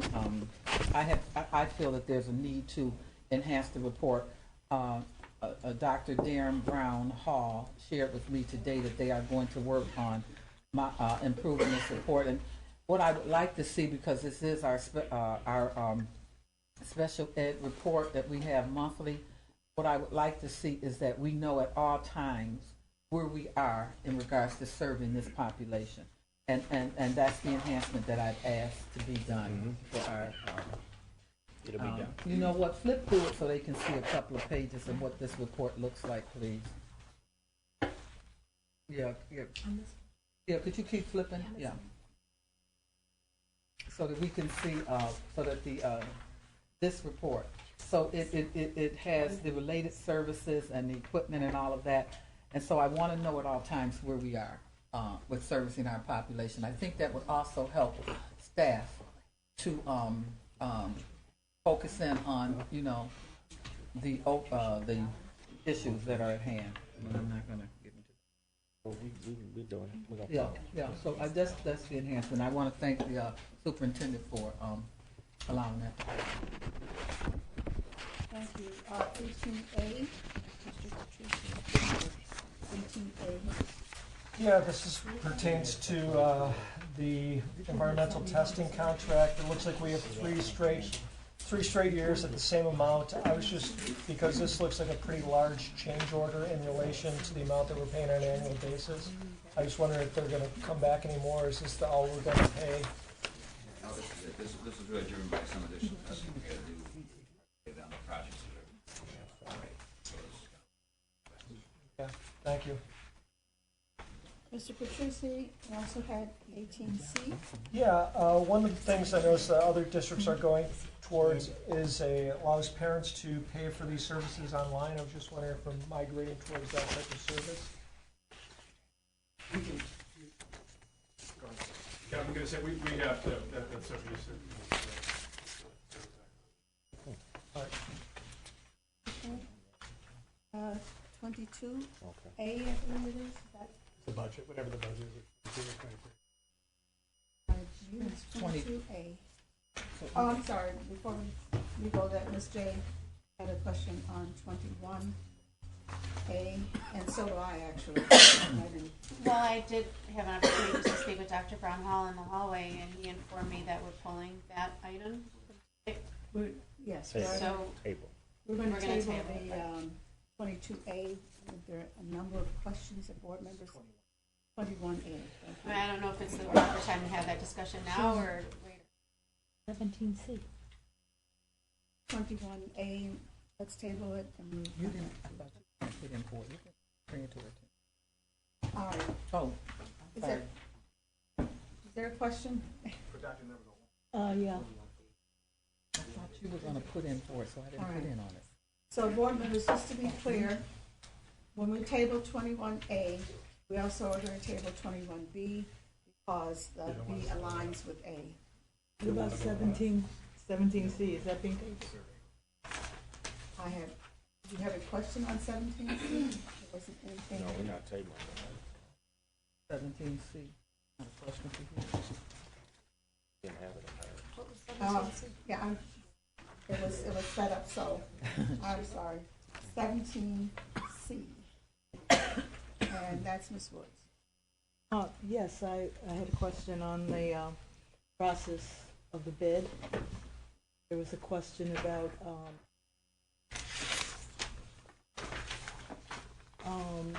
best and final offers being received after the deadline. When I reviewed the item on the board docs, it indicated in the bid that the deadline for was 12 noon, and in the board docs, it indicated that the best and final offer was received at 1:28, so it was received after the deadline. And the question was simply that I thought we had a policy that we don't accept bids received after the deadline. And also a question that was the opportunity extended to the other party, since they indicated they wanted to send another best and final offer. Did they get the opportunity, as the party has recommended, to get a best and final offer? Because this award process seemed very questionable. So I was hoping that the board may consider pulling it. Can you hear me? Yeah, I'm asking if we can keep the conversation to your point so that we're clear on what you're asking. There's this, I believe this item should be pulled for further discussion because of some questions in the process. Well, let me answer your question, Ms. Woods. We can deliberate follow-up question if you like. I don't know where you got the information that it was contained in the board recommendation. But I will, no, and most of it is not. I'll certainly answer your question in terms of this process. And just give some context. The best and final offer, as the board is aware, is where we issue, the district issues an RFP, goods and services. There are bids that come in at a certain time, and then out of the most responsible bidders, that's a public bid opening, so all the other bidders are aware of what each other has bid. And the district goes back to the most responsible bidders and says, give us your best and final offer at that point. The board has recently passed a policy and has done away with that. The district is no longer utilizing that practice. And what you have in this situation, it's slightly different. This is a procurement of copiers to copy things, and the actual provision of services to repair and maintain those copiers. $6 million. Exactly, and I'll get to that point too. The district did not issue its own RFP for these. The district piggybacked off of procurement from other governmental entities in regards to this particular process, which is a very common and allowable practice pursuant to our own policy. It's called piggybacking. It's also permissible under the general municipal law. There are other board items that are in here this evening where we have piggybacked off of other solicitations that other governmental entities. The U.S. Foods one, which is about $9 million, is an example where we have piggybacked. In this case, we went to two particular vendors who submitted proposals to the district, one being Comdoc Xerox and the other being Toshiba. Toshiba came in about $700,000 less than ComDoc Xerox came in.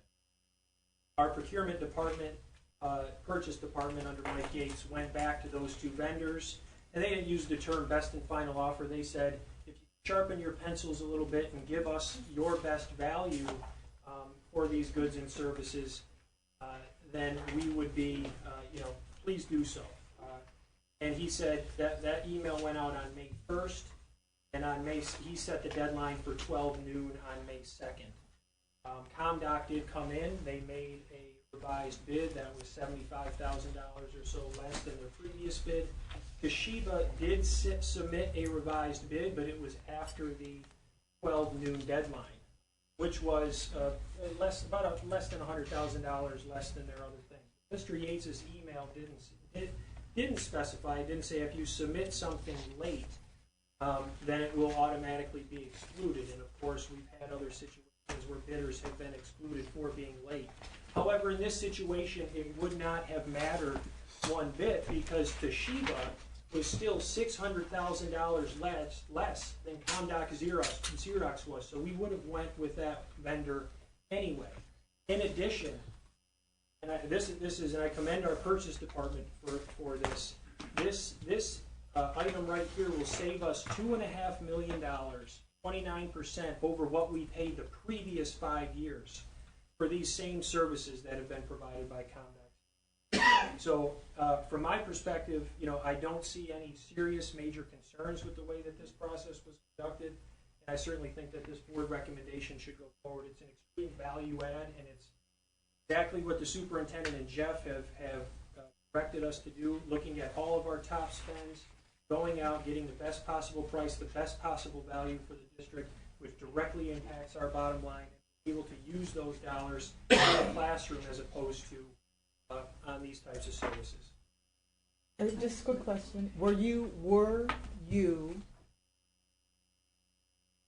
asked by, since you're taking the final offers and interested in getting us the best value, did you get an offer that was lower, that would have been the lowest offer, and it was submitted to you because it was after the 12 o'clock deadline, you accepted the one, and you refused to consider or accept a final best offer that would have saved the school district's money? Good question. No. The answer to that question is no. After this recommendation was already made to the board and made public, we did receive the last minute revised proposal from ComDoc Xerox, where they came down substantially, about $600,000 more. And granted, they were privy then at that point to what Toshiba was putting out on the table. That still is not less than what Toshiba had offered. Toshiba is still the lowest bidder for these goods and services, bottom line. Okay, but you said that the board had already been advised? No, I'm saying the board recommendation had already been submitted, approved But by it hadn't everybody, and made public. Okay. By the time that Xerox then came in and submit their last minute proposal. When you say piggybacking, there's another level of government that's already purchased it, so we're adding to the volume, so we're getting a volume discount. We're using their procurement to then go to the vendor. Who are you piggybacking on, the state or somebody like that? One was called... I guess it doesn't really matter, but that's what the process is, right? Correct. And the first bid that you got from Toshiba was lower, without the additional savings, was lower than the other three you got. Correct.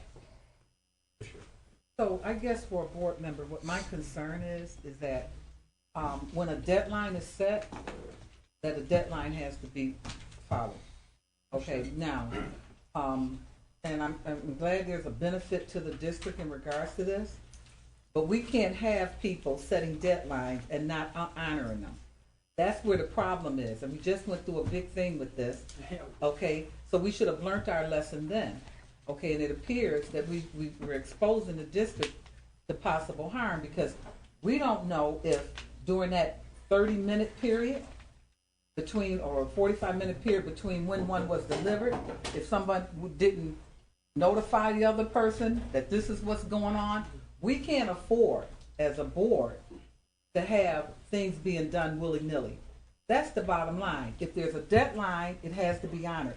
I'm glad we benefited from it, but you can't have it. My concern here is that, you know, it could have been another scenario where the person who sent in their bid happened to be lower, and we could get into a lawsuit behind this. Well, so we got to be careful I about just want to make sure I understand though, is that when the first bids came in, the Toshiba bid, you said was 700,000 lower? But just about, Oh, rounding okay, numbers. so when the second bid revised it to 70,000 lower, Toshiba, even if we didn't take any more bids, was still $630,000 lower. Okay, so we could have just said, okay, we won't accept another bid from Toshiba. We still would have been low, but we would have lost out on roughly I understand 90,000 that. savings. I'm just concerned It's very different when the last case we had where the low bidder all of a sudden became not the low bidder because the other guy tried. So it would have been like they were tied, and then Toshiba came in late with a much lower number. That didn't happen here. That didn't happen here this time. No, I understand. But it could happen in the future. And so it's important that they honor it. those It doesn't dates. smell right, but I Yeah. think the numbers show that they got the lowest bid, and Well, the other guy. I'm not sure of that, because I Well, just do didn't the- see on, I didn't just do see the on the math. board, I didn't see on the board that the final bid from, Comstock is actually the person we've been working with It's not for Xerox, 20 which years. is, I guess, their new name now. Well, So actually, if the you one look at, firm. there is a final cost breakdown, Ms. Woods, in board docs that notes the original monthly for each, and then it talks about the negotiated. But I don't You see- will see I don't that see in there you'll where it see says the the original 100,000 monthly each. from Toshiba is less than even negotiated. So Are you reflecting the second final best offer, or you're not? 'Cause all I see on there is the one that came in where, Sheba came down 89,000. Comstock came down 85,000. And then my understanding is that a second one came in where they are either dead even, or the other, people, Comstock, is lower, and I don't see that in Well, the they Well, would've- it did, because it came in they 2 would've days ago, submitted the 3 board bids rec then. had already been If you accept submitted. one bid after the deadline, why are you telling me you don't accept the other? Because at that point, Ms. Woods, the board rec had already been made public. Doc was privy to the information. Even taking that into consideration, it was still not lower than what Toshiba had bid. Well, unless you. It's not in It's a board bad- docs because we did You not take the first actually. 2 bids of Xerox, and you knock out the other one from Toshiba, for $630,000 less. You're saying you want Xerox to get a third bid, it doesn't make sense, but No, you I'm got 2 saying bids if you're from taking, Toshiba, you're if you're saying taking best and final offers. we don't and do you take them best after and the- final and- offer anymore. Well, whatever you're calling this. Well, I'm not calling it's- it anything. It's I didn't still, do it, it's I'm still the scenario of a best and final offer. And if you accept one past the deadline, then you should accept the other past the deadline. And if they came out even, I just wanted to see You the accepted facts. 2 bids from each company. Are you They didn't, suggesting they the other didn't, one should get a third? they didn't accept, the final. But that's their 3rd bid after they knew what the other guy's number was. How would they know the other guy's number? You put it on your website? Because it was in It's board in docs. board It was sent out to us as board members. We don't, on that Friday, And that came it came after. after the Yes. Friday? Yeah. Oh, okay. All right, board members? All right, let's move on to 22A. Yeah, I just had a few questions. Jeff, I don't know, maybe I have it in an appendix and I didn't see it, but your 4-year plan, when does it start and when does it end? Because you've only got 2 years here in that, on page, whatever it is. Have my glasses. Yeah, the 4-year plan started with the 17-18 year. So we are technically in the 2nd year of it. Right now. And there's this budget we're gonna approve is the 3rd year. The 3rd year. Yeah, okay, so you're missing 2 years in this chart. So can you send those? Yeah, I'll resend it. It's all in the 40. So when we adopted the 4-year plan, I did have those projections in there. I just didn't repeat it. Yeah, it should be part of the budget, so we don't do it. There's a precipitous drop in retiree health care. What's the reason for that? Four-year plan. It's in the executive summary on page. Oh, just tell me. Well, just so everybody else can follow along, page 7 of 141. So there's three factors in there. One of them is we've seen a trend up in employees and a trend down in retirees. So we've actually, our employee base is higher, retiree base is lower. We're seeing, because we're not having a lot of our teachers at the higher end are not retiring. Got younger teachers? No, we're finding that a lot of our older teachers are sticking around for a little bit longer, based on what we would have historically projected. So retirements over the last several years have been relatively low, meaning that those folks at the higher end of the scale are actually still active employees. So if you were doing some kind of sensitivity analysis, and you look at it and say, am I going to get a rush to retirement in the next couple of years, how would you project out and look at that? At some point, that's likely to happen. I don't know. That's why we look every year. I follow up from January. But do you have like a profile and say that somebody that's worked for the district X number of years at a certain age is likely to retire? Check that number, or how do you do it? Not really. I just look at trends over the last several years. But we've noticed that the last 3 years since the teacher contract, the retirements have been lower than they were in say prior 10 years. So we know that there will be at some point, once average salaries are a little bit higher, we're going to start seeing some folks jumping into retirement. You can have a bubble. Yep. And they're going to be retiring at a higher amount of health insurance. And right now, retiree health benefits, did we modify them in the last contract? Retiree health benefits for future retirees. Yeah. Yes.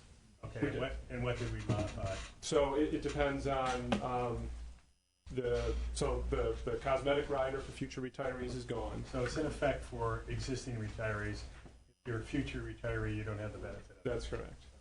What did we spend in cosmetic rider last year for retirees? Retirees about $250,000. Okay, so down substantially because of the IRS audit. Right. So we were. Oh yeah, because we're actually deemed as taxing a it. beneficial income. Yeah, and we're taxing it accordingly now. So is that one of the reasons why our retiree health is down? Absolutely. What was it the year before? We were projecting. This was a projection, but about $2.5 million. So I would say we probably saved about $2 million by having. No, but last year when you closed out the books, what was retiree cosmetic? The last full, prior to it being a taxable event, you're looking at over $2 million. So it's dropped out of sight. So it's an IRS benefit. Right. I mean, it's really how we rephrase what that income is, and it's not. Correct, because now there's essentially. Well, that's a good thing. Correct for us. If you sell us that. Okay. Yeah, it's in here. Okay. I just don't feel like reading anymore. Now, on the FTE, last year, how much money did we save by unfilled positions? Positions that were in the budget and we just didn't fill or partially fill? It depends on how you look at it, because throughout the year, and typically I look at teachers, and the year we're in right now, we've had between 20 and 40 absences at any given time. Mm-hmm. So if you look at that, if you say that would be about $100,000 ahead every million, give or take. You say absences?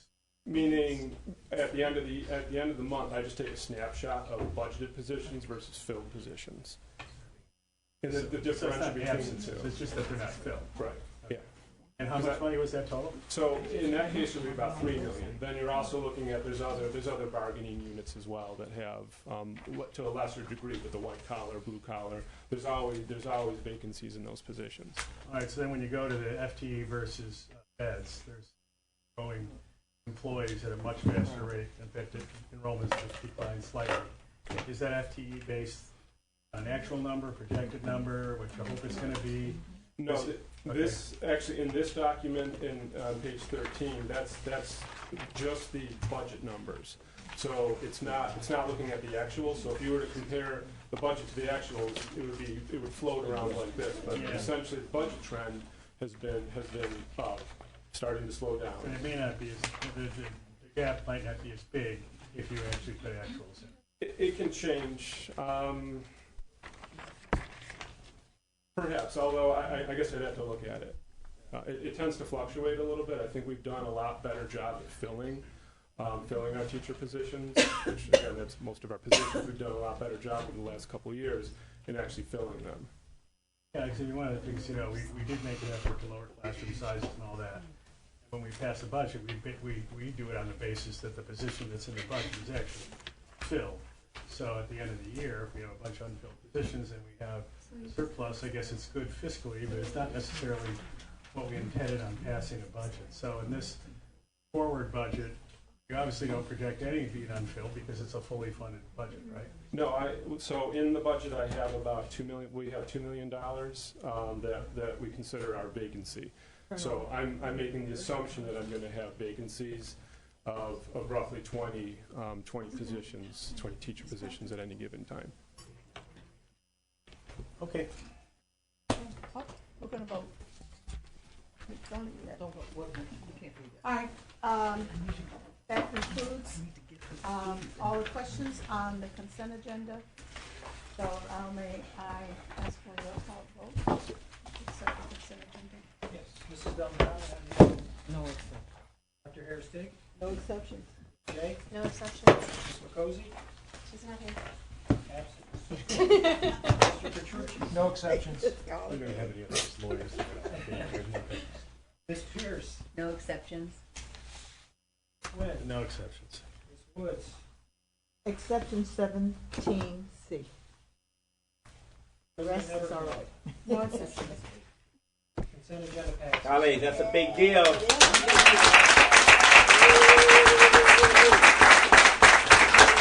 Congratulations. All right, may I have a, Ms. J, you have a motion? Yes, Please, regarding the. yeah, I'd like to make a motion for new board members to attend the NISBA state mandated training in Niagara Falls from Friday, August 22nd through Saturday, August 24th. Seconded by Ms. Dalton Thompson. Okay. Motion, all in favor? Aye. Thank you. So, new board members, you have mandated training that you need to engage in, and so we have just made sure that you have the supports for that mandated training. We recognize the new members? She already did. Yes, she did. And they got a big packet from the New York School Oh, Board. they did? Yeah, Okay, yesterday and all today. right. I also want to, before we go into executive session, I also want to make note that we tabled the calendars for next year, and we have as on our webpage currently a survey where we're asking parents to go to the webpage and to make their wishes known. I know many of us have heard from a lot of parents as well as teachers yes. regarding the Yes, calendar, yes. but we'd like to provide an opportunity for as many parents as possible who have a stake in this whole issue to go on our webpage and take the survey and let us know what they think and what they'd like to see. Dr. Before we move So on, I just have a Ms. question. Jane. So if they just go straight to the home page, is the survey there? Or do they have to go to a different link? It's on the, it's right there. The announcement pops up on the right-hand side. There's a thing that says 1920 calendar survey. Okay, I'm gonna post that to social media, and I suggest everybody does, because I've gotten so many phone calls about this. So we need to get the word out so that people know that the survey's. Thank you. Calvin Cotton? No, basically, I just wanted to make sure that, because I'm bringing this up, and I'm the typical parent, so I think we need to make sure it says "Find It Fast" section of our homepage. Okay, so show us so that we can direct people, please. Close. Close. Is that Okay. possible to show it here on the screen? Oh, absolutely. Sure. Can you go to the Buffalo Schools website? Can you hit close? That's the announcement about the survey. Can you scroll up a little bit, Mike? I mean, scroll down. That's it. I meant that. Do they know when Let's see, this but training keep is? going. Right here. Oh, back up. Yeah. Is it a touch screen? Oh, no. On the right-hand side. Yeah, it's right under Find It Fast, proposed district calendar survey. Can you click on that, Mike? Proposed district calendar survey. There we go. Then if you scroll up, there's the survey, but then if you go down a bit, keep going down, we talk about the differences in calendars A and B. If you go down even further, parents are able to click on there, or the calendars, you keep scrolling, calendar A is here, calendar B is below. So would that be numbers, if I may, Chairwoman? Would that be 42 and 44? It would be 44 and 42. What did I say, 42 and 44? Right, so calendar A is 44, calendar B is 42. Right. So can you click on that survey link where it says, please complete the show? I asked that because I'm getting a lot of questions, and I've tried to answer and say there is no 43, and I keep getting back, why is there not a 43? And I don't know how to answer that. I have gotten that question. So I don't know what to do. From So they like many what they've people. seen about the 43, and I don't know if this survey will allow them to talk about the 43 parts they like. In this box here, so they can they add can talk comments. about, you can add comments in there. The 43-week calendar, the reason we didn't propose that is because it has students starting on Friday, September 6th. It doesn't have off the day before Thanksgiving break, nor does it have off the Friday before the Memorial Day weekend, where we notice high teacher absenteeism. And it doesn't, we want to make sure we have the 2 days of PD and the teacher setup day before school starts without having students come on Friday, September 6th. So the things that they like about it, they can put in the commentary. Correct. Okay. Mr. Quinn? The authority for approving a calendar clearly is the Board of Education has that by assuming state law. Where did the BTF get the authority to object? In the BTF contract for many, many years, the clause is in there that the school year should not be more than 42 consecutive weeks. And so we need BTF. Okay, so that's something that we bargained and we want to bargain, I'm assuming you want to bargain out. We need an MOU for them to agree to anything more than a 42-week calendar. Well, what I'm saying is But going you into can the always negotiations- bargain it out in Right, an that's what we're agreement. talking about. Right. But just to be clear, we do have an MOU from them, correct? For the 43-week calendar? That was what was stated in the letter that I received today. Right, Phil sent an MOU that he would like us to sign Okay. for the 43-week calendar. I want to be clear that the reason that we are doing this is to try to let the parents have an input.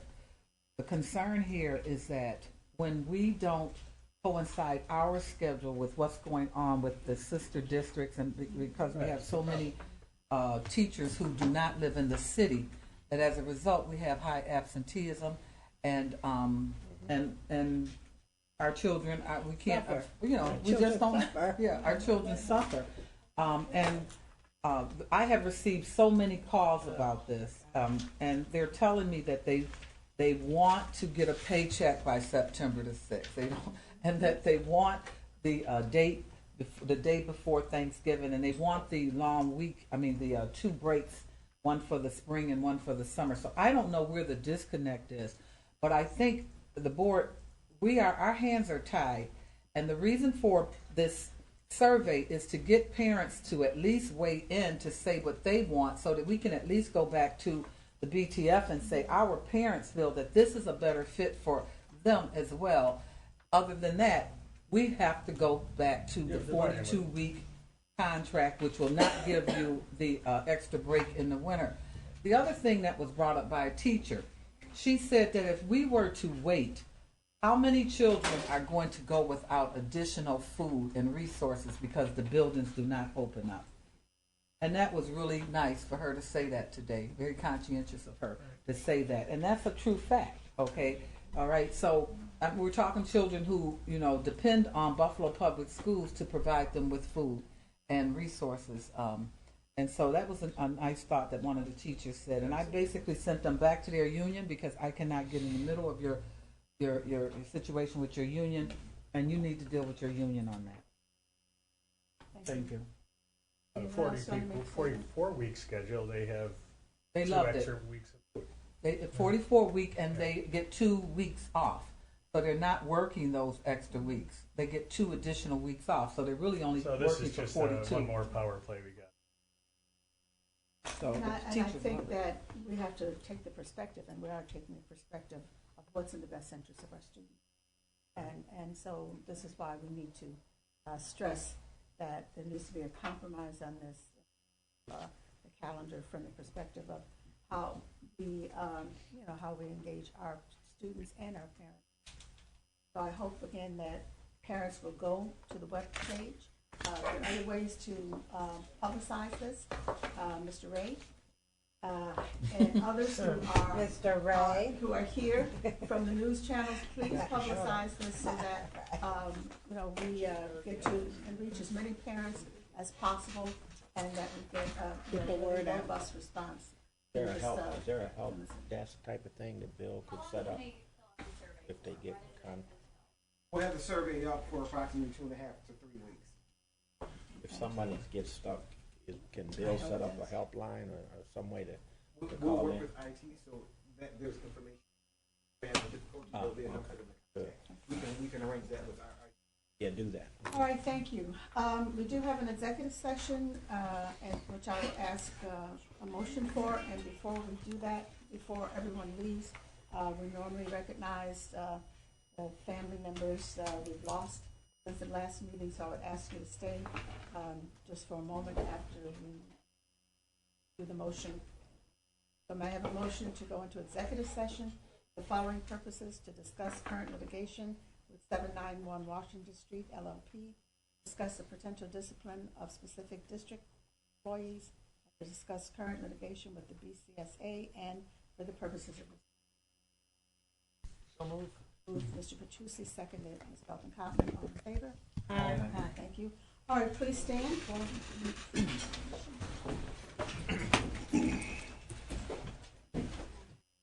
The following members of our family have lost members or themselves have passed since our last meeting. March 27th, Elaine Milishewski, mother of Kyle Morrison, retired director of special education and mother-in-law of Jeffrey Morrison, school clerk at Pathways at East School number 357. March 30th, Bonnie J. McCosey, grandmother, West District, board member Jen McCosey. April 4th, Rain Daniels, mother of Adrian Daniels Spirio, a teacher at Harvey Austin School number 97, mother-in-law of Daniel Spirio, a teacher at Lafayette International School 7. On April 5th, Willie E. Pace, stepfather of Audrey King, administrative assistant in the arts department. April 18th, Patrick G. Mandel, a laborer at the service center. April 20th, Alida I. Rivera Rodriguez, Doña Lily, mother of Laura Figueroa, a teacher aide at School 156, Rose Colon Kicho, retired supervisor of multilingual education, Betty Colon Martin, retired coordinator of special education, aunt of Miriam Heyer, retired teacher from School number 3. May 4th, Stephen J. Toth, retired teacher and coach at Riverside High School. May 10th, Luz Minero Bedoya, a BPS retiree, wife of Freddie Bedoya, a teacher at School 84. Sister Yolanda Francesca, a teacher aide at School 84. Sister Gladys Santiago, a retired teacher. Sister-in-law Miguel Santiago, Nida Francesco, a retired teacher aide. Aunt of Liz Ali, community education leader in the special education department. Best friend of Michelle Baseline, supervisor in the Office of Shared Accountability. May 10th, James C. Lewis, brother of Cheryl Lewis, a systems administrator in the IT department. And this one is very difficult. I was a student, senior at South Park High School, died on May 12th.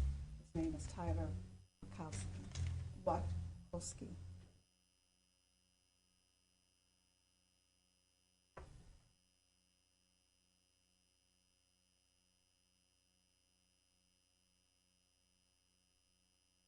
Thank you. We take a short break. 1 minute, because we want to be out here by 8. What time is it now? You're so funny. 8 a.m. Oh, God.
right, we're good.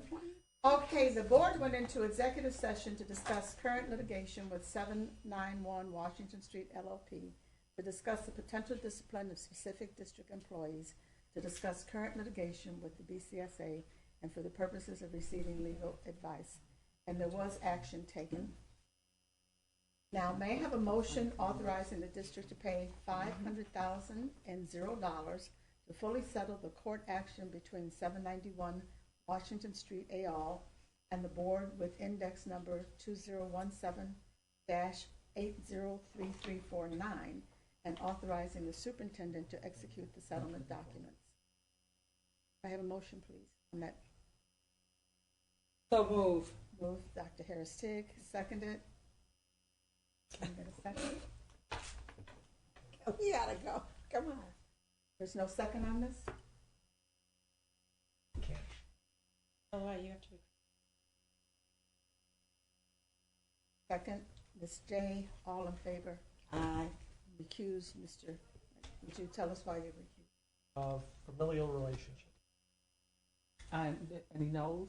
Yes. Thank you, it doesn't pass. All right, may I have a motion to adjourn? So move. What a day.